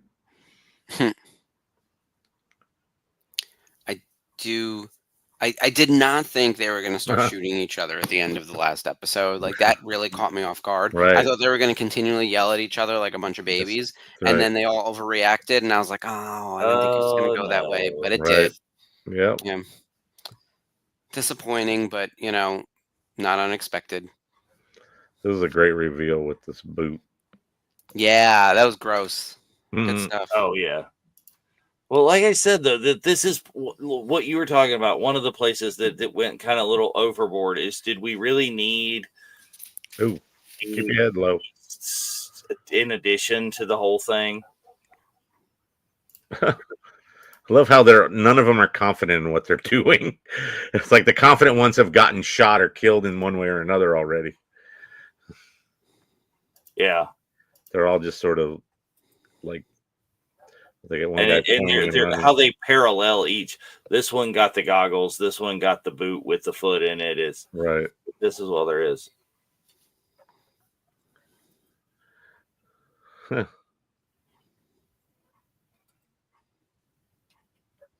Yeah, it's like, there's some water here, man.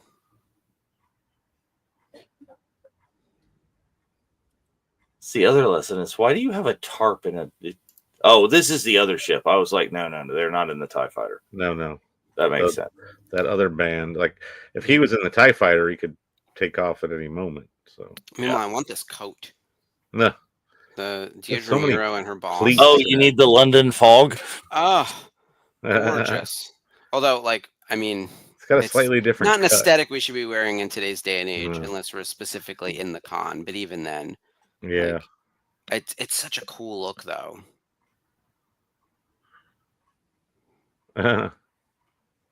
Well, and this, if you get the right coat, that even makes your cosplay a little easier because you don't need the whole uniform. You just need like a dickie and the coat and the hat. You can do that version of it. One can conveniently buy from a certain high-end Star Wars collectibles. You guys have the hat. You guys have the hat, right? Yeah, we do. We have the hat, the tunic, the pants. I have a floor model of everything that is not perfectly tailored. But at some point, I am gonna. I've seen you in the cape, right? You have the douchey cape. Yes, we have a whole Krennic ensemble that is very screen accurate, and I've worn the cape. I don't own the cape, but I do have the black suit, floor model version that, and a nice pair of boots that was gifted to me by a 501st friend. But I have not completed my look or submitted to the 501st, which I keep meaning to do, and I should at some point. Yeah, but meanwhile, back to Chandrilla. I need to be at this wedding in real life because, goddamn, like this wedding is just fancy. Well, the whole thing that it's a 3-day affair this is how Chandrillan weddings are. They keep hitting you over the top with how affluent these people are and what this kind of. How much has been to a wedding that's multiple days? Like, as I have friends who are Indian, and of course that goes on for days and days.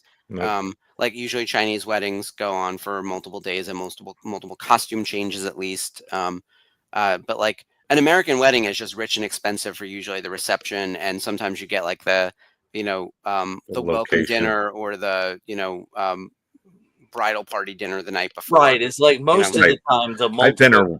It's not you're constantly in the party. Yeah. If you have like a destination wedding, there's the arrival day, and then there's the big long wedding and reception day, and then there's your departure day. Not like 3 days that we're here and we're drinking and we're doing stuff. I've been around a place and then gone to the wedding and then continued to be around and the people, but not like constant event partying kind of thing going on. Notice how when she walks in, he's standing to the right. She goes as far left as possible. There's always this distance between them. He swoops over to try to get near her, and she like won't even look at Perrin. It's like they're so separate. Their lives are so separate, and it's just sad in a lot of ways. Because like it couldn't have been that bad for that long, right? Like, but think about the talk that she has with the daughter. She didn't want any part of this to begin with. Yeah, it's true. Also, it's very clear when they're hiking up that mountain when she's with her cousin, and they're just like sort of making fun of all of it. Like they're not believers. They don't believe in any of this garbage. They're both very like progressive and not part of the traditional stuff. And so I think part of that makes them feel like outcasts as well. Certainly, the lesbian does. Like there are moments where I'm like, maybe I pick up on this like a little bit, but like she's watching stuff happen around with like borderline disgust, but also sadness that like there's no equivalent for her. Like she's not going to meet a girl from another group and join that circle, I don't think. And that's never explicitly said. And I know I'm extrapolating. But you're right. It doesn't sound like there is an equivalent to this process. But, I mean, technically, wouldn't she be like a maiden? She ain't got the little braids like the little kid and the stuff. She's old and old. She's an old maid. She never got selected. Yeah, maybe mid-30s, early to mid-30s. She's old and no braid. You're right. It doesn't seem like there is an equivalency for someone who's chosen to be older and unwed, or somebody that would be LGBTQ, whatever, is there doesn't appear to be that kind of option set up. Exactly. And so I love the droid selection that they had in here. Sorry to interrupt. Oh, yeah. They have the new droids, the one he shot in the hangar earlier in the last episode, and then this one at the farm. The moisture farming stuff feels so real and so lived in, and the engineers who like built all this stuff, all the like the sets, like it feels like a real farming operation. I don't live on a farm. Skip is probably the closest to a farm of our friends, I think, and Dave. So this feels really real to me. Now, I'm a New Yorker who lives in the city. I couldn't tell you, but like, does this seem like plausible? It kind of makes a lot of sense in things, is they've got their silos that are all elevated, and it's not taking up the space like we do here. Our silos take up a large amount of arable land to do it, and they've got them on like little bitty tripod bases, and then they're all up in the air high, and so you can grow the wheat like right underneath them.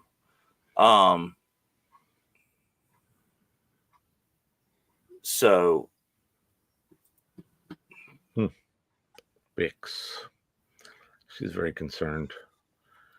I mean, that's obviously the real world equivalent is an immigrant raid on illegal workers who are either going to be deported or killed. So it's very much heavy-handed, like but very immediate. Very. Look at that. He's got his water. Back to his water. It's like I was stuck in that damn TIE fighter flying all the way here. Give me some water.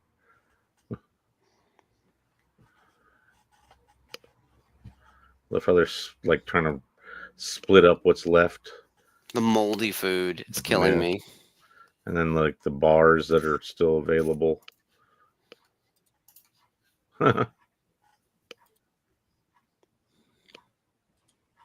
Giving them ideas that they need to take care of. Yeah, and they I don't understand. They're just the danger of like just eating random like moldy Maileron or whatever that they don't know what are. Nasty melons. Why me? And now they're daring each other.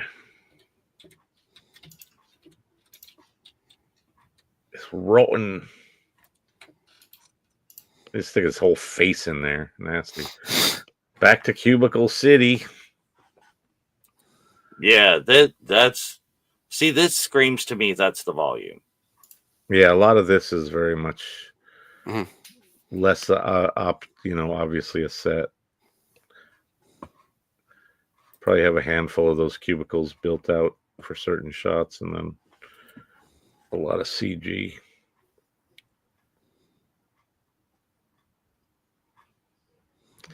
Hello, he's like gotta give him the whole breakdown of what he's done. This is unreal. Yeah, it's like, I don't know what that is, Lonnie, but I don't know what that isn't. Durian one of those smelly things? Smelly fruits, like jackfruit or something. Not jackfruit. He's so zealous. There's a future here for those who dare to dig into like the cabal of people stealing rods from the government. He's Doge. Oh my God, he is Elon Musk. Finding pennies at the cost of whatever. What a mess. I love everything about Cyril though, because I know that man. I could have become that man. Like I feel like there are probably people who think I might be that man.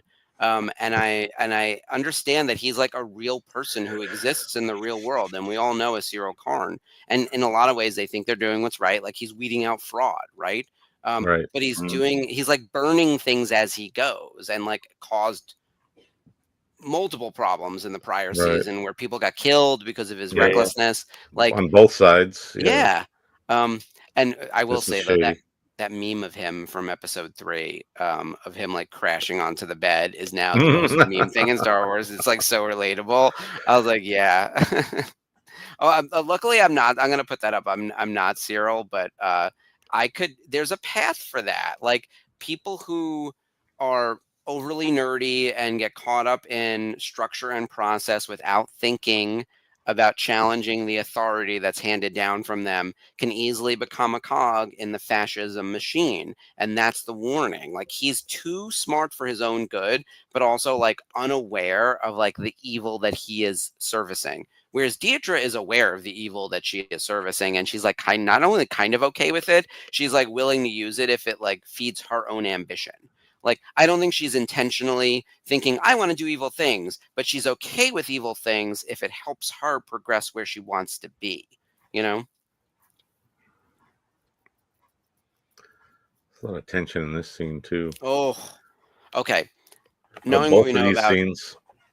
Oh, yes. Knowing what we know about episode 3, when I first watched this scene, the first thing I thought was like, oh, he's going to try to do what he did in episode 3, like right off the bat. Just the way he approaches, I was like, oh, shoot him in the head. By himself, he leaves the driver in the car, kind of thing. Yeah. I don't even know. Like, this must have been an incredible scene to play out because it's just so creepy. And I kept seeing, I kept reading on threads. I was like, what are women saying about this? And they were all saying, it's like, we have all been in that situation where a repairman comes over and you get the wrong vibe. Yeah. He's totally given off that vibe right now, for sure. Mm-hmm.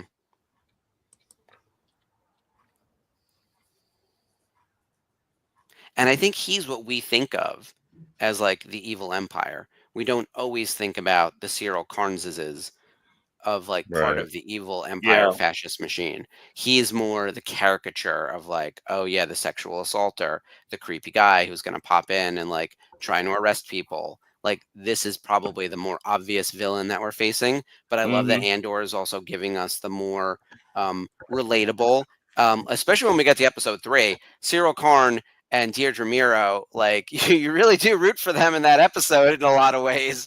And that's what's so great about the show, how complicated and layered some of these characters are. And you shouldn't ever be rooting for either of them. And yet there are times I'm like, I love them so much.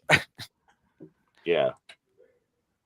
Yeah, my husband is coming soon. Lacey, I can't tell you how many girlfriends I know have like fake engagement rings or things like that to wear out to the bar to ward off like the men who don't understand no or don't understand body language. Right. Like, I don't get that. Like, I think I'm relatively good at understanding when someone doesn't want to talk to me, and I will walk away or be like, oh, you're good. It's fine. Mother-in-law, the common enemy. Yeah.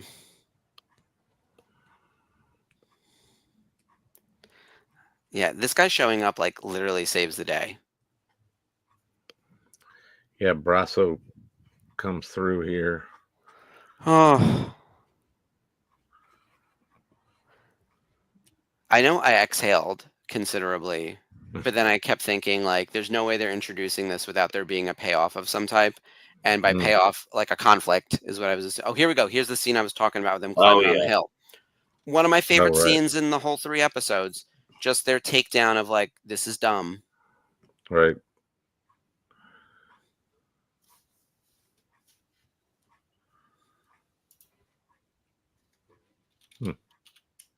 And they're sitting there. This is another odd kind of like douchey pony knob dude is like a poacher. It's like, oh, I'll just go hunt wherever I want to. And it's like, what? The little kind of equating himself umbrellas. to that, right? Yes, there's a lot of different influences in what they're kind of dressed as and wearing.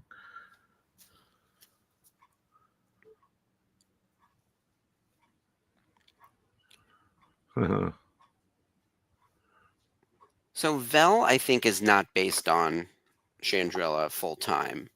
So I wonder if that informs like the fact that she's like not married and doesn't have a family and whatnot, right? Like, it's probably easier for her to be like, I don't live here. Yeah. Well, I guess it would be if that's not expected of wherever else that she's basing herself in the galaxy. Didn't they kind of establish she was sort of from Coruscant or stayed at Coruscant when she wasn't doing her kind of rebellion stuff? I don't remember. But yeah, this is this back and forth. This is so sad. Like, their relationship was never going to work because of the rebellion. Mm. And that's true for anyone who's like kind of going through it in this circumstance. Like, all of our personal relationships are affected by the world in which we live. And so if you're constantly under threat from the government or whatever else, like, it's never going to be, she said it's never going to be perfect. And then just like, or even good. And I was like, oh my God, what are we holding on to over here? That was a hell of a walk they were on, by the way. Oh yeah, and they're just nobody's breathing hard, and they're like, "What? Is it the wedding hike that's going up?" It's like, where are they coming from? Going to? There's a lot of massive mountain peaks in between. Did they put some Molly in the air to keep everyone calm and happy? Like, what's going on? Part of the event. So what kind of ship is this that they're in? I haven't heard any talk of that. It just looks like kind of like a cargo shippy thing, kind right, of like that backside looks like it would drop down like a some sort of craft that would contain a vehicle or something, or lots of cargo.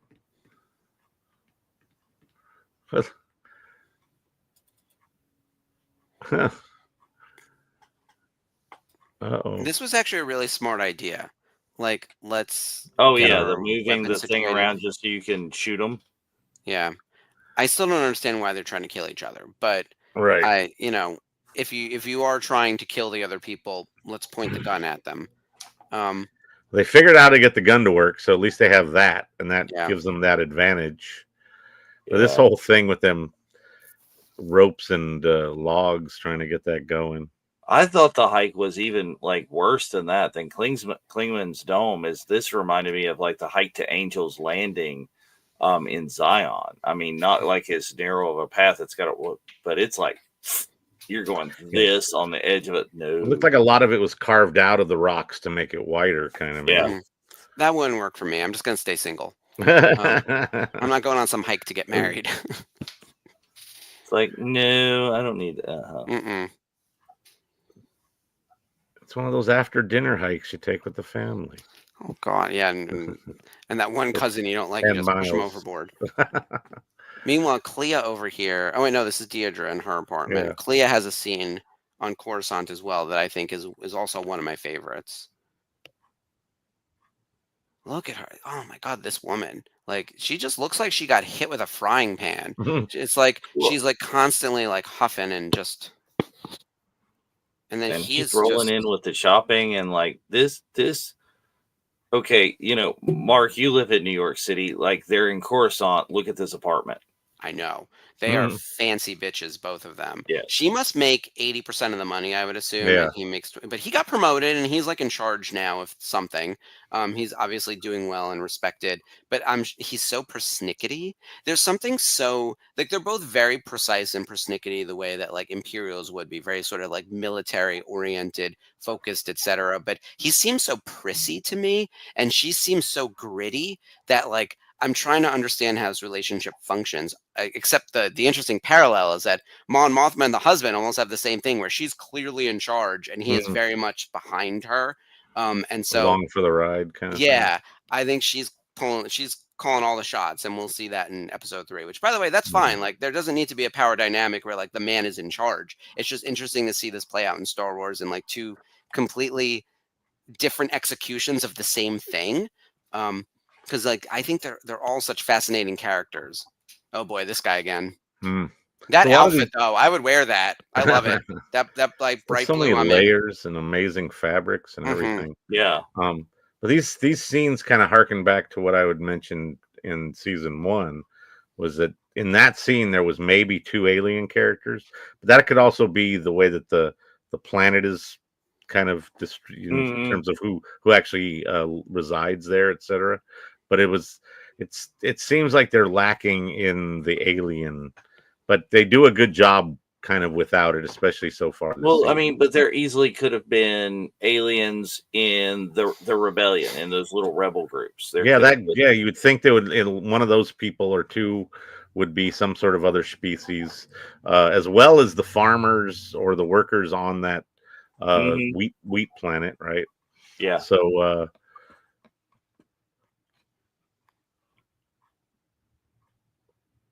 Uh-oh.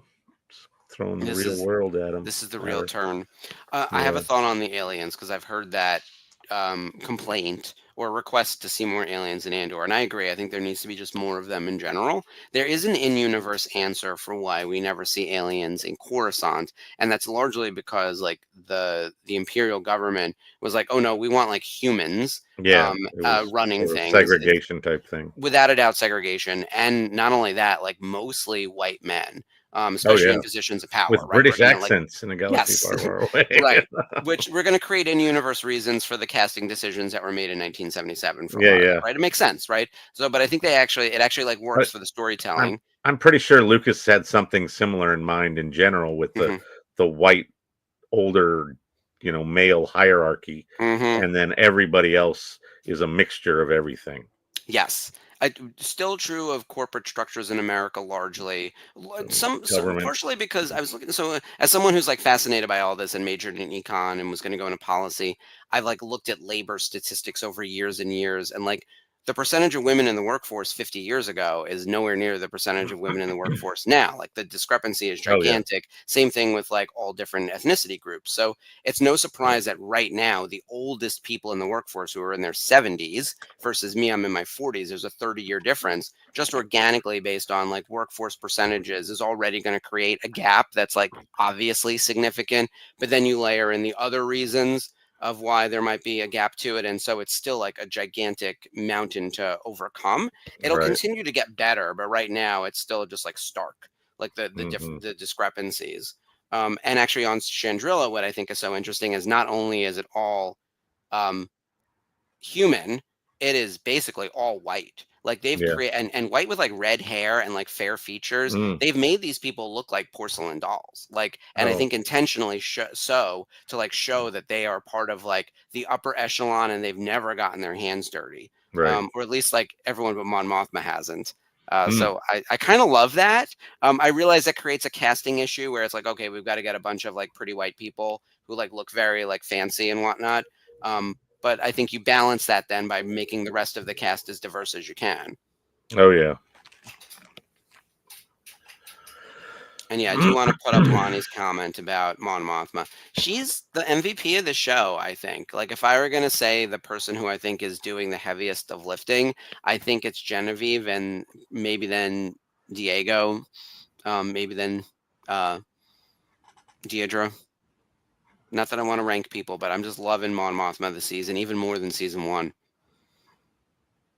Well, it's one of those things where it's surprising that the Andor show isn't like primarily Andor. It's like, Boba Fett. It's like not so much the biggest name in the Boba Fett show. Yeah. Well, look, I thought the show should have been called Fulcrum, and it could have been about all the espionage related to this because they're all kind of Fulcrum-esque. And in theory, Luthen is a Fulcrum.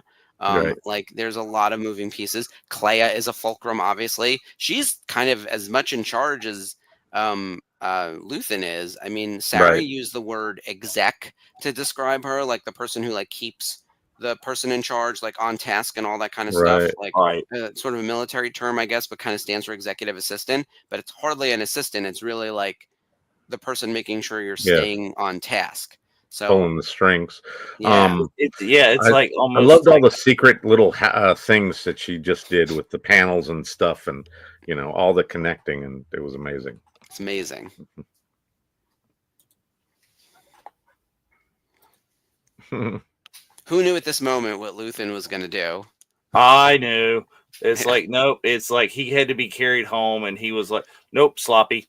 Nope, he's getting drunk. He's going to spill the beans. Also, notice the Easter egg of Vel earlier saying she hadn't heard from her girlfriend, but Luthen knew where she was. And I was like, and I'm like, the way they telegraph this stuff is like, I'm ready for it though. I'm ready to receive the ball. As they're getting ready to pass me the ball, my eyes are open. I am on the field. I am ready to catch it. I think it's obvious where they're headed. They're telegraphing the play, but I'm still here for it because I think that they're setting up a really good series of events and an overall excellent story.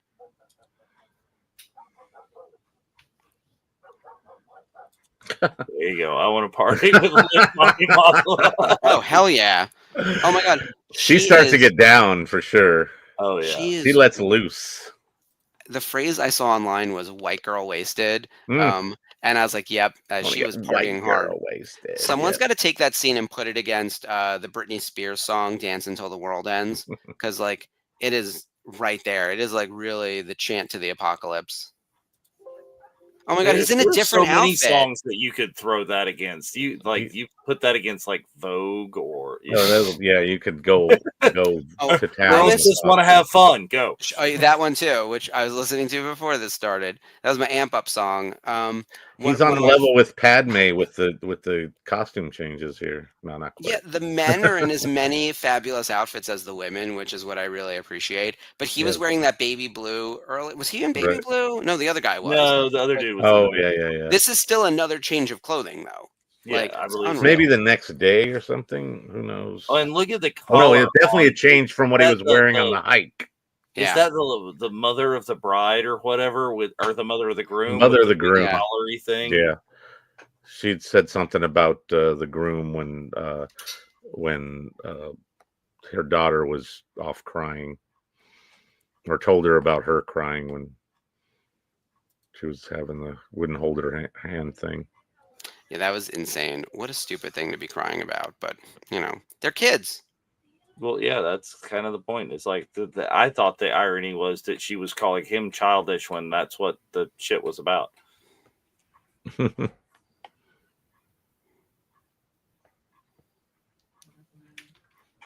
He does give a good speech here. Yeah, he breaks it down. Feel for Perrin, who I hated in season 1. For sure.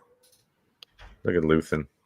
Yeah, agreed. Is this everything here? It's just thanks everybody for joining us here on the watch along. If you're just popping in, we're at 32 in Andor season 2, episode 2, watching along and discussing all this craziness that is going on in the Chandrillan wedding. Is right now, douchey pony knob dude is giving his speech, which is a really kind of almost likable speech. I like Perrin.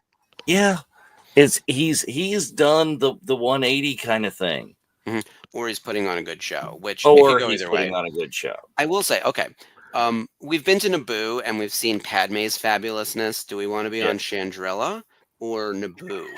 Well, and hang on, we've been also when we got Obi-Wan, the fabulousness of Jimmy Smits's palace. Oh yeah, back to Alderaan. Yeah, the fabulousness of Alderaan is like those are good too. The answer is not Tatooine. Yes, not Tatooine, not Jakku, not Hoth. Right. Yeah, someplace warm and fancy. Not Mandalore. Tatooine is warm. Tatooine is warm. But it's full of sand. Yeah. Yes. Oh, Lonnie's gonna try to defend our favorite villain over here. Oh no, I don't know. I don't like this dude now. Yeah, blocked and reported. So Lonnie, fan hammer. No, but Lonnie, I totally get what you're saying. But don't you think he kind of left his wife to leave it open that he was going to then pursue Mon as part of what he thinks is his payment? Yeah. I really think that's part of it. It's not just money, girl. Like he's looking for something much more nefarious. It's sort of like she kind of owes him more than the money at this point, right? Yeah. Look, this whole arc is about assault in various ways. And it's misconstrued intentions, etc. Yeah, it's rough. I love how he drags himself off of that ramp onto the floor. His escape plan is actually like pretty solid. Oh yeah. But this rock paper scissors situation sent me. I was cracking up. I was like, these children don't know what they're doing. And they keep. I mean, spoiler alert. They keep going. Yeah, that's the thing. It's like, are you done yet? Is it best of 3? No, it's like best of 30. Like how many is their version of rock paper scissors? Like, and it's more like rock paper scissors Spock because there's it was Spock lizard. Lizard Spock. That's lizard Spock. Rock paper scissors lizard Spock. That's it. Yeah. Yeah. Oh man, you know you're in trouble, and you're like, all right, best of 7. It just like keeps going. You don't have a lot of confidence in yourself as well. There it is, Sherry. Yeah, this was straight out of Big Bang Theory, the rock, paper, scissors, lizard, Spock. Exactly. I don't remember how it all went, but I did watch that meme. That was one of those TikToks that just kept playing and they just kept repeating it.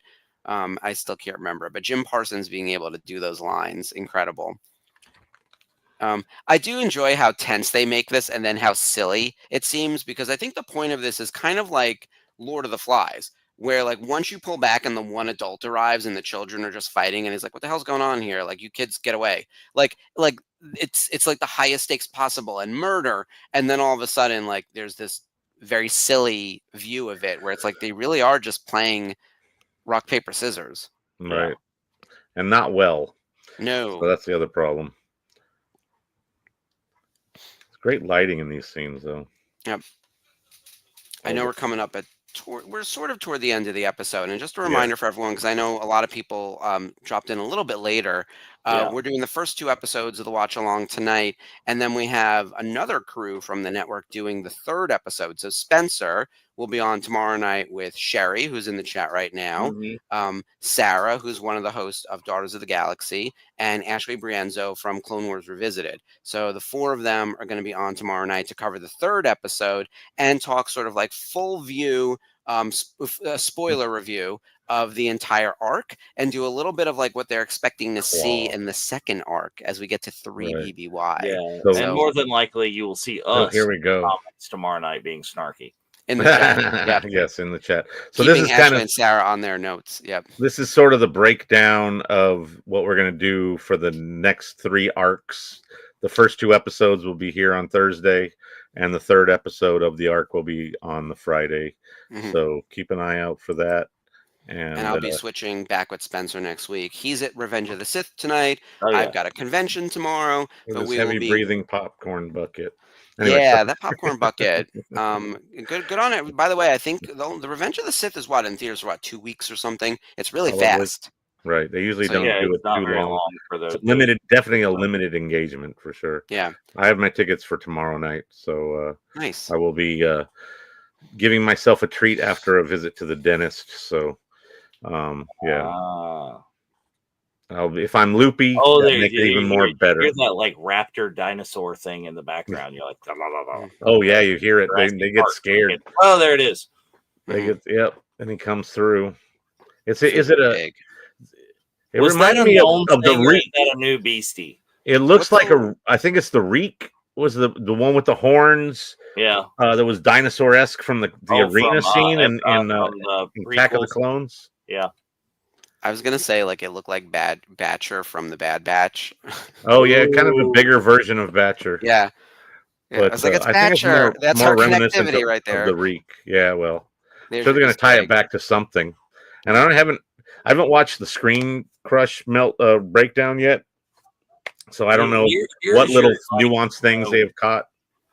Your duality of Andor here is like he's up for the rebellion and he's supposed to be the good guy, but that dude comes out of the TIE fighter. He doesn't freaking. Oh, he just shot him. There's no pulling punches. No qualms given, like we see in episode 1, season 1, where he just shoots the dude and moves on.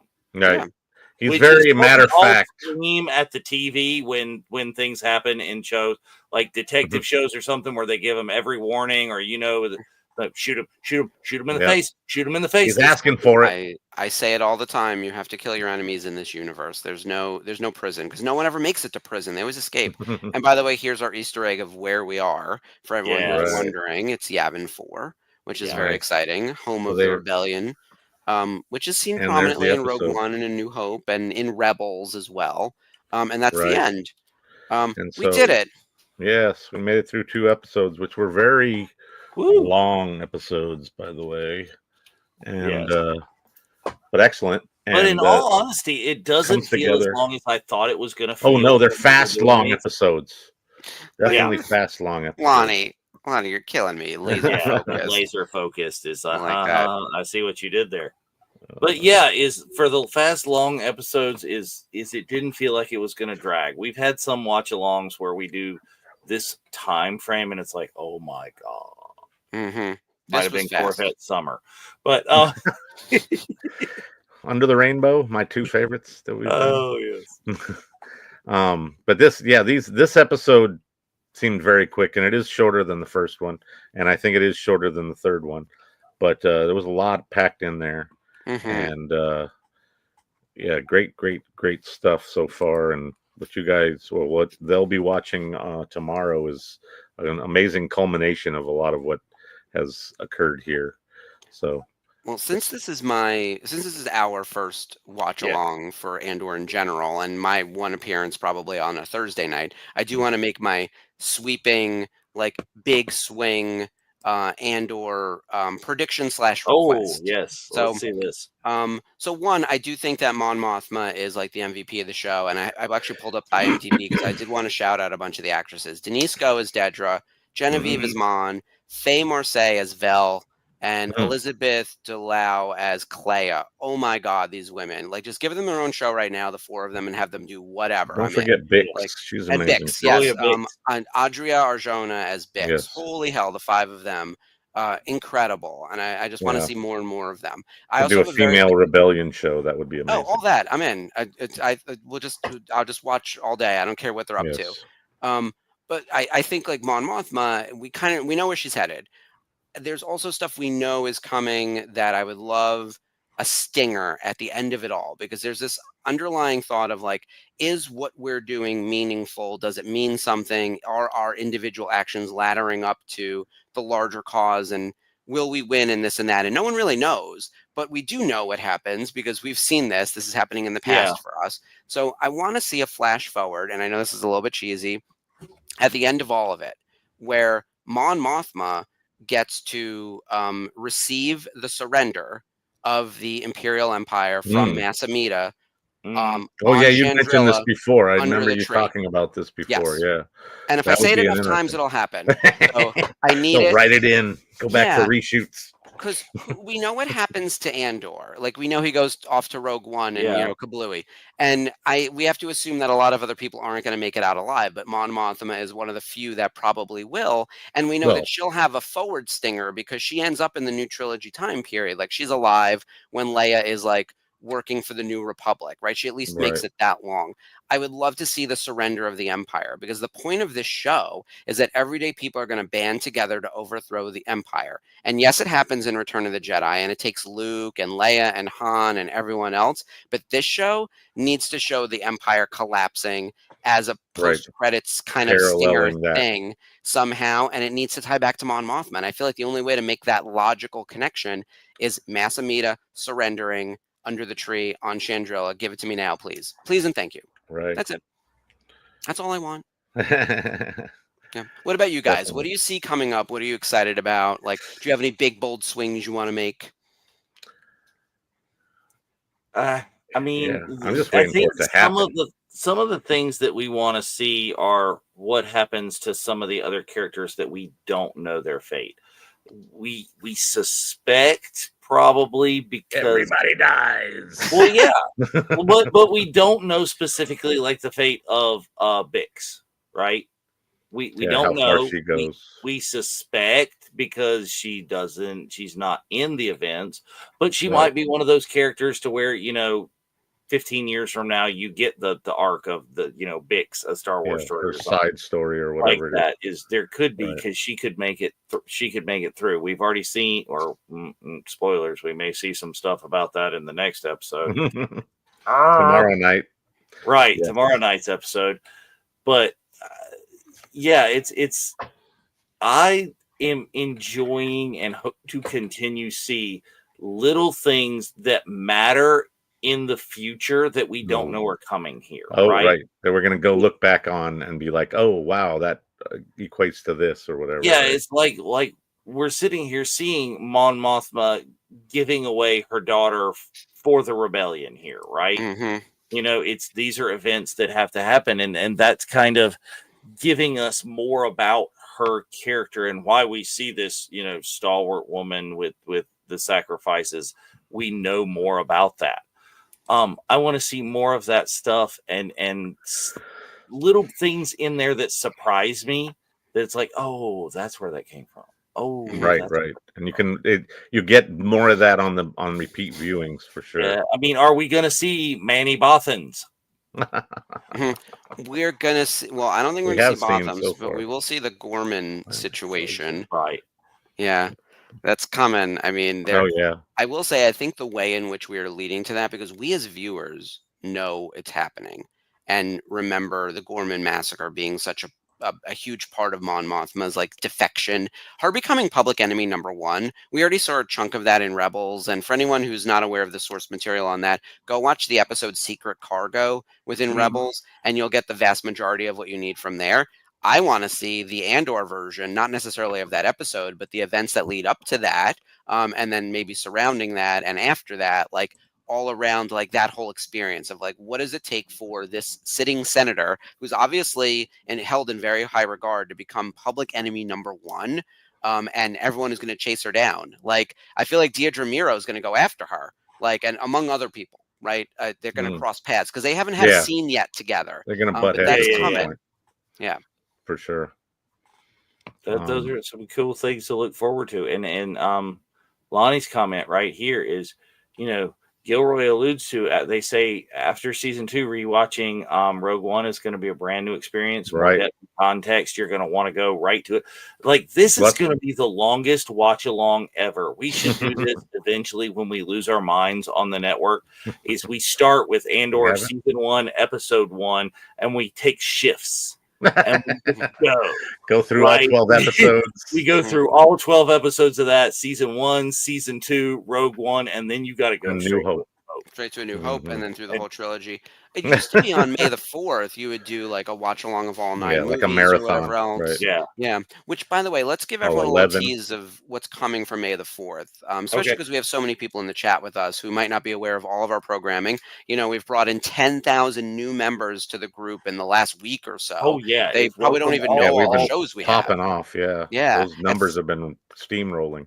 It's crazy. So we're back to sort of regularly scheduled program now that Celebration is over. We always do our Thursday night watch-alongs. Now we've got a Thursday-Friday combo. And starting next week on the Facebook page, it'll be back to like regularly scheduled like posts and everything else. But like our regular programming is Monday nights. I do a show called Clone Wars Revisited, where we literally go back and watch episodes of the Clone Wars. We're actually starting season 2 next week, which is very exciting.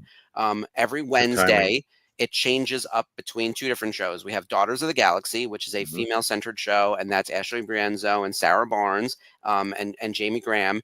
And they host a sort of talk discussion about the female characters. And when they're not on, because it's in the middle of like Women of Andor, right? Yeah, they just finished their Women of Andor Part 2, and they're going to do a new season Andor 1 coming up.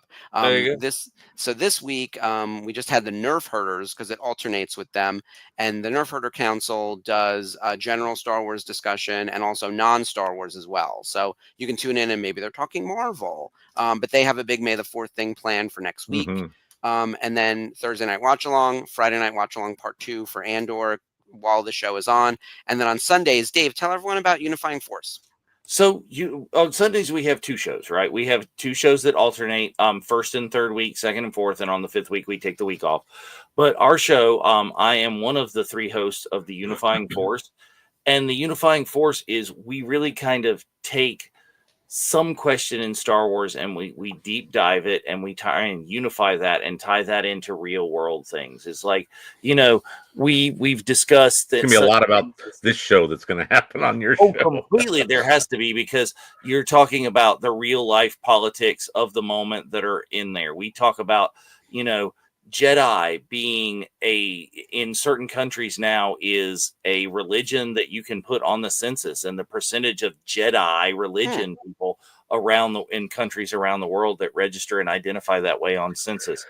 We do a lot of things. We're all real cinephiles, so we talk a lot about Oscar and Emmy nominations and different kinds of, and how that ties into Star Wars. And this, we've had episodes lately as where is Andor in fact the future of Star Wars, or were the Jedi's really peacekeepers and not warriors? Like May said, I don't think so. Yeah. So my hot take is Yoda was wrong at all takes. Yeah. But the question is, and things we would do is we would devil's advocate for or against that on our show, Mark. Is was Yoda wrong? Was Yoda purposely wrong? Was he telling people not what he actually believed? Was he just trying to teach by using, you know what I'm saying?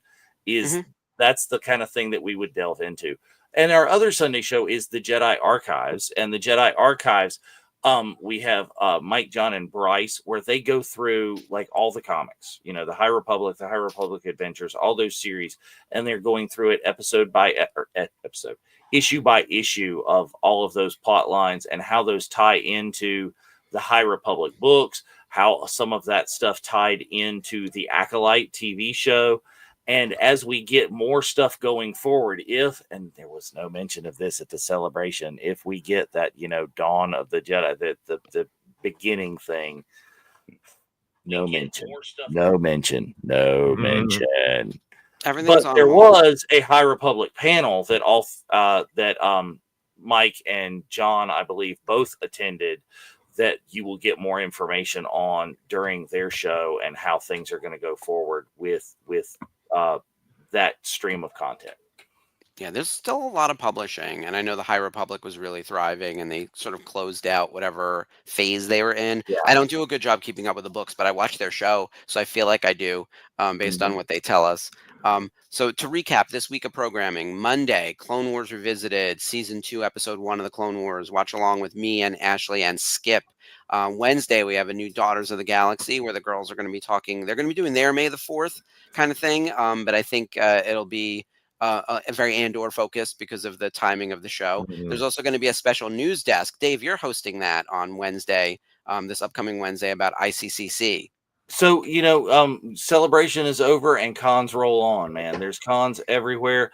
The ICCC takes place in and around Nashville, Tennessee. I've been for the past 2 years. It's been a really great experience. There's a lot of like crossover fandom type stuff that happens at ICCC. 2 years ago, they had the cast of Star Wars Rebels, the voice cast there. And it was a great kind of cast piece, get them signed, everything deal. But they also had like a large chunk of the cast of the Daredevil show was there too. This year, I think a big thing is going to be like a Teenage Mutant Ninja Turtles reunion is going to happen in addition to all the really cool Star Wars guests. Yeah, they've got the, you know, Shredder and the Turtles, and one of the original April O'Neils and all of those people involved in that. Plus, you know, Warwick Davis, Warwick's son, Brendan Wayne, one of the actors behind the Mandalorian. A ton of Star Wars content, ton of toy content that happens there. They've got Jim Swearingen, the creator of the original Kenner's toys. Periodically, they have had, I don't think he's been announced for this year, but I don't know, Ron Rudat, who was the creator of the original G.I. Joe figures. So, you know, a lot of kind of crossover content at that. And Spencer and I, and possibly Mike Havens, the creator of that con, are going to be talking. And we'll be talking more. We'll have news desks on more cons that the Virtual Cantina Network will have a presence at down the road and across the summer. You know, stuff talking about, you know, my local con here or Terrificon. Rhode Island Comic Con coming up. There's all of these big cons that the VCN or some of the VCN family will be at. Join us and find out about those. We have Comic-Con Revolution coming up next month, a little like 3 or 4 weeks away, and I'll be at that con in Ontario, California. I'm sure there'll be many members there, including the Skywalkers, who will have panels there, so that's fun. I will say, I think one of the things that we've done a really good job in the past couple of years is expanding out our events. And we launched a new webpage just a few weeks ago of virtualcantina.com, where you can see all of our upcoming events. So if you're not on Facebook, or if you're joining us from YouTube or wherever else, check out our website. We have a breakdown of all the different shows that we have on, because we have programming basically 5 out of the 7 days a week. There's a profile on all of the moderators and hosts, so everyone who's a part of the network, and you can see where we're going to be. We had all of our events in Japan, the Not So Virtual Cantina event, the meetup, the meetups at Disney, all of that type of stuff, getting together at Celebration. And now that we're past that, we're on to May the 4th and then the upcoming conventions. And like Dave said, Rhode Island Comic Con, which is one of our big events, happens in November. San Diego, which Jeff will probably be at in some capacity, which will be very cool to get. We always have a big meetup in San Diego. And Rebel Scum, which we'll have more news in about 2 weeks on, because Rebel Scum is going to be a thing, you guys. Like, let me tell you, it is going to be fantastic. So many of us are going. I'm going to do media. We're all working that show in some form with the VCN. So it's going to be a really exciting show. They have an amazing guest list and many more people to be announced. But most urgently coming up, before we get to Rebel Scum and all the other shows and everything else, it is May the 4th next Sunday. So we're a little over a week out. We have a couple of exciting things happening on the network that we're like brewing behind the scenes. Now that everyone has just gotten back from Celebration, we had like literally a minute to breathe. And so it's on to May the 4th.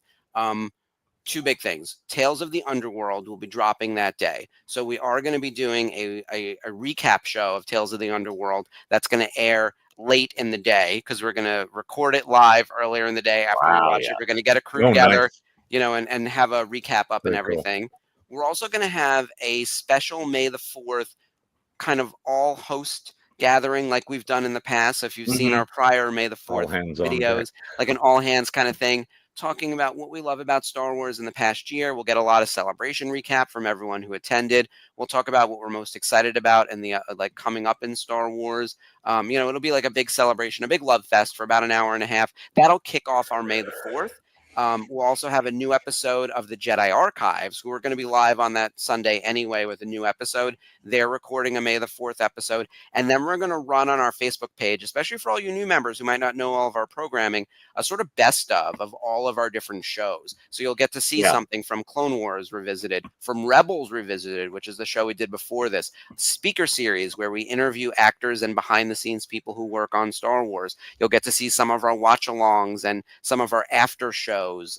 And Nerf Herder Council and Daughters of the Galaxy, everything that we've done on the network. We're going to pull together a day's worth of programming for you guys. So if you want to just sit at home and hit play on YouTube, we'll have a playlist going. Celebrate May the 4th with us here at the Virtual Cantina Network. I can't wait when the spoiler ban, when we go back to regular content. Speaking of our speaker series, we did one with Nick Maley, the creator of like the original Yoda puppet. Well, that led me to my spring break adventure. We actually ended up on St. Martin. That's so I can hear all about that. And since St. Martin is Nick's home now, he has like a museum with all sorts of movie props and a recreation of the original, like Control by Wire Yoda sitting in his shop there on St. Martin. So he talked about it on our show about how he had put that together. At one point we talked about that, and we learned about that in the speaker series and that sort of thing, and on the show. And I very recently got to do, but I haven't been able to share everything on air because we're Celebration only right now. And on the pages, but that's coming. And that embargo stops Monday. We go back to regular discussion. Yeah, we're going back to regular programming April 28th. So we're still not letting memes in, people. We're not posted the TikToks on the Facebook page. Visit our never been about that. If you want some TikTok. Because stop sharing the cereal corn meme. We've all seen it. You might find some of that maybe in the Insta here. But if you've got something going, if you visited another con, if you met a Star Wars actor or actress that you had a great experience with outside of Celebration, all of those posts are going to be welcome starting again on Monday. Nice. Yes, we'll start gathering don't forget that we're watching this show with everybody, but we're it's not specifically spoilers posted to the page.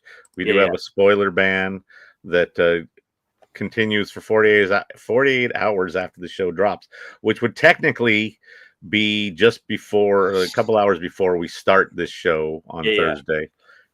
So we're actually abiding by the rules this time. In past, that's why I made the spoiler ban 48 hours this time instead of 72. There you go. No. So we don't break our own rules. So just keep that in mind when you're posting to the page. Don't try to spoil it for anybody else. We'll come on and spoil it for everyone when we do the watch along. Yeah, like this is something if you haven't watched it yet, what are you doing anyways? It's like you need to be there on Tuesday. I didn't watch it on Tuesday. I didn't watch it on Tuesday because I was jet lagged out there. I fell asleep during episode 1, which I had already seen in Japan, so that was cool. But I had to rewatch them yesterday after work. Or no, I didn't go to work yesterday. Yesterday after I woke up because I was so dead. You were asleep on the Tuesday night.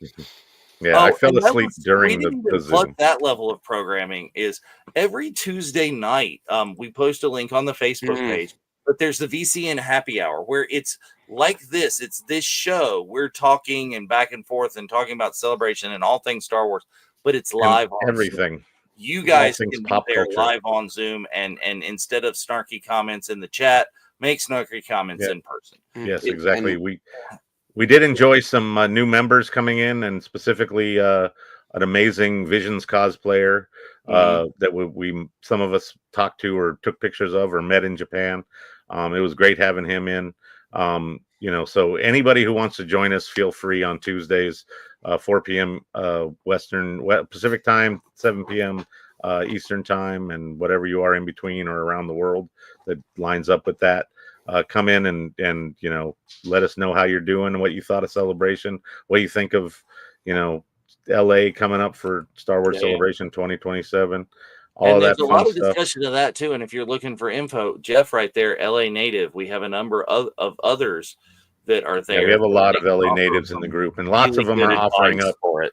Yeah, lots of people have already been offering up their knowledge of the area and what they think. Yeah, it's called hotels on Google Maps. Yeah, they called it Star Wars Celebration Los Angeles for a reason. That means it's going to be at the Los Angeles Convention Center, which is downtown, right at the armpit of the 110 and the 10 freeway.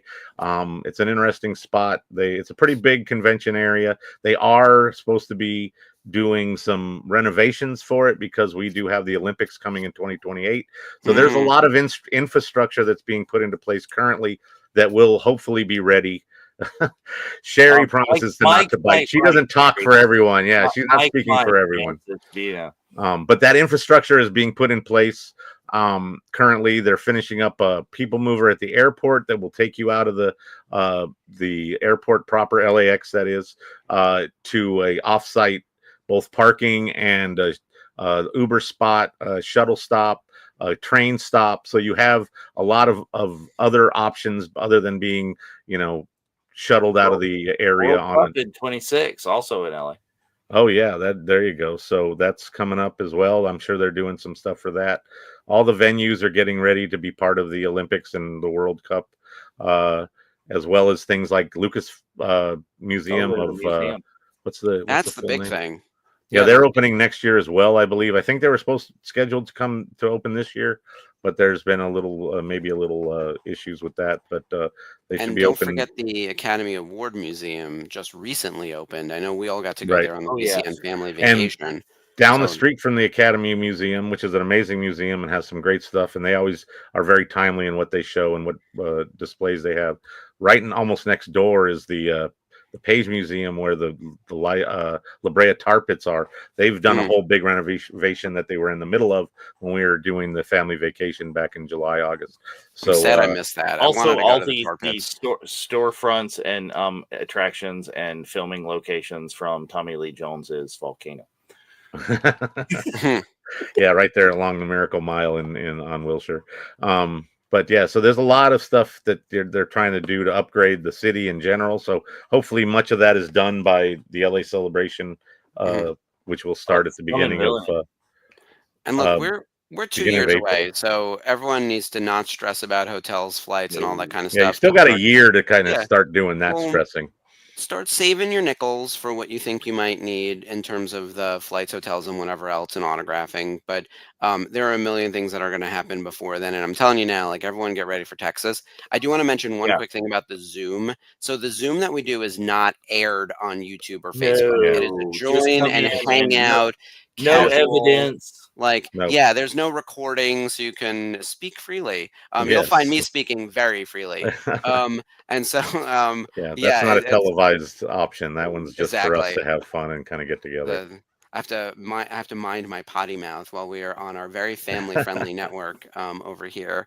But yeah, happy hour is a blast. And you're right, Lonnie. What happens at happy hour usually stays there. Yep. But yeah, I think with all of the news that's coming up, obviously May the 4th is like right around the corner, and I'm sure I'll be at Disneyland. Disney. I was gonna say, like, you always go to Disneyland, right? What's on your agenda for the day? So we a group of us, Mike, myself, John, and Kareen, at the very least, will be spending the early part of the day. We got regular reservations for the day, and then technically we get kicked out of the park between 6 and 9, but we also did buy tickets for May the 4th at the park. So we will do our thing and hang out during the day and enjoy Season of the Force, which is going strong. Hyperspace Mountain is the thing. It's a great ride. If you have never ridden Hyperspace Mountain, it's so much fun. Yeah, still haven't. It's a great overlay. It's a fun coaster, but once they put those Star Wars ships and scenes in there, it just takes it to another level. The opening tunnel when you hear the music. Yeah, that too. I've done the YouTube walkthrough. Okay. Or not walkthrough, It's but like, because I have not been out in California when it happened. Yeah. Right. So I'm not sure if they're going to try to do anything new in Star Tours between now and then or on that day. I know a lot of merch is dropping that day. There are things that have dropped since the beginning of Season of the Force. And there new sabers for May the 4th? There's supposed to be a Savi's new Savi's build. That's like it's like a amalgamation of a bunch of different styles, as far as what I can tell. That'll be available, and I think probably already booked up, which is kind of a bummer, but we'll see. There's a lot of fun buckets and sippers and random merch of all sorts that'll be available. Some of which is already available, but there'll be more on May the 4th for sure. And so they have the new, as part of the Season of the Force, they have the new Skywalker Saga projection at on Batuu. So prior to, they do it multiple times a night, and they do at least one right prior to the fireworks. Which, if you've not been on Batuu for a fireworks show, you are missing fireworks. It's Disney fireworks, and now they've added, John Williams' amazing scores to it. Star Wars music with fireworks going off behind the spires of Batuu.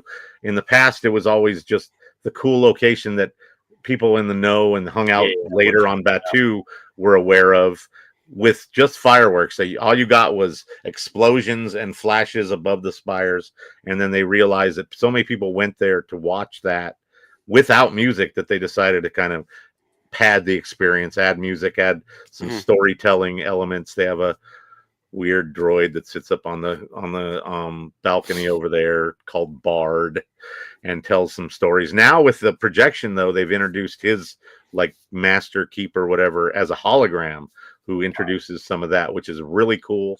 Spoilers. Sorry, spoiler alert. But if canon.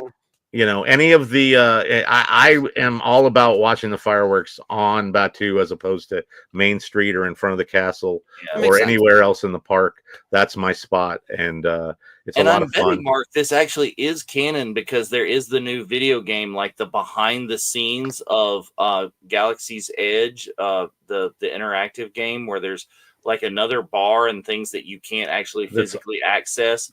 Things that may have been made in the past, but never came to fruition. Yeah, like Bobby Moynihan voices a character that's like the bartender at that other bar. That's cool. Can we bring some of that to actual Galaxy's Edge? I'm tired of scanning. Yeah. The crate scanning got old. I haven't even done the bounty hunting yet. I've done the bounty hunting. The bounty hunting is enjoyable for a while. Yeah, they need another ride. They need interactive things happening, like characters walking around. They need more meet and greets. They're getting some they need of that to bring in classic characters. Yeah, they brought out Luke and R2. Right, and they brought out Luke in the particular way where it's like, here's Luke from The Mandalorian. And it has to be that version. Because it has to be story specific. It's too precious. I say it all the time. Just make it fun. I want to see Princess Leia walking around, and I want to see 1977 Princess Leia walking around, not General Organa. I love General Organa. But I want, for my meet and greets at Disney, I want to pose with Princess Leia 1977. You know what I mean? Yeah. Like, just make it fun. Like, bring out all the characters. Why isn't Asajj Ventress running around chasing people? And not like some iterative version that somehow exists in the Mando time period. Clone Wars Asajj. We saw her at Star Wars Weekends. Break out the costume and put it on a new person, and there you go. It should be Star Wars Weekends all the time. It should be chaotic and stupid. I've said it all along that the location has existed longer than any of these characters specifically. Right. So there's no reason why they can't say, Kylo just went backstage with his First Order troopers in 5 minutes, all of a sudden, here comes Vader because it's a new time frame on that same planet with 2 OG stormtroopers, right? And if you think wandering through, intimidating people, they could do the same thing with Maul and a couple of Mandos in the Maul gear. They could do a lot of things like that are very reminiscent of the Kylo kind of interactions, but with other characters that people really want to see, and especially walking through Batuu. And Mando's great with Grogu, Boba Fett's great. They had Fennec out for a while, they had Sabine out for a while. Ahsoka's great, but and always is Rey and Chewie, which are amazing. And Vi is sneaking around all the time. You got to keep it. She's very low key. So if you don't really know that she's a cast member, a lot of people would mistake her just for a random, bounder, as it were, cosplayer on planet. But she's a lot of fun to interact with. She'll, her and Rey get the kids involved. It's a lot of fun. So the fact that they can do this stuff and they just sort of held back on it bugs me. But again, the whole other ride thing they really need 2 more rides, a small one and a bigger ride. Yeah, they need a kids ride. Let's start there. They need like a kiddie ride, and they need like a retrofit the space. Yeah, well, it's nice about the overlay that they're going to do with Mando once that movie comes out next year. That'll be great. Another big swing and say that like they made a big mistake by making Batuu the same on the West Coast and the East Coast. They should be 2 completely different like locations. Star Wars fans would be going to each one and being they wouldn't decide, they would do both because we're Star Wars fans. There's no reason that those 2 locations should be the same, and those locations also shouldn't be canonical. They've shot themselves in the foot by really narrowing the box when they put it right in between episodes 8 and 9, 7 and 8. It's between 7 and 8 because it's or I guess you're right, between 8 and 9. Either way, like that's terrible. One, it's the least like time period, full stop, and it doesn't have the most iconic characters. Han Solo's dead at that point. The Millennium Falcon is right there. Why isn't Han just standing there? Like it doesn't make sense to me that like Han Solo doesn't pop out just to be in the background of photos for 20 minutes. That's it. That's all you need. People would lose their minds. For like some guy who kind of looks like Han Solo. Like that's how Star Wars fans are. Like I don't understand why it's being taken so seriously. Like why is this brand the one that feels like church? Whereas every other brand in Disney feels like chaotic. You go to Avengers Campus and you're overrun by characters in all different forms. They were amazing out there. Yeah, they were when the Disney Plus shows were dropping. The Marvel stuff. You got a different Loki like every week because of his costume changes. It was amazing. It's like, and then when they did even the animated stuff, the What If, they brought out zombie Captain America. That was one of my favorite cast member characters that I've ever seen. He was all into being a zombie. And like spoiler alert, at Tokyo Disneyland, It's a Small World has Groot and the Marvel features Groot. They would never do that. They leaned into Groot. Yeah, that would be fun to put into the into Disneyland proper. But and bringing that over to the other park. But they full on Groot in every like room, and then other characters all spread out through the ride. But anyways, this has been an amazing watch along. It seemed to have a few eyes on it, which is a great thing. We really appreciate midnight. Girl, everybody what's watching. Doing awake? Who are all these people watching? What time zone are you in? But this is lovely. Thank you, everyone, for joining us. We already talked extensively about everything that's coming up on the network, but please continue to keep up with us on the Facebook page, on all of our other social channels. Follow us on Instagram, and subscribe on YouTube, please. That'd be great. And these are all of our handles down here. I think we're doing a different sign-off than we usually do tonight, since we are in Andor territory. Yes, everybody.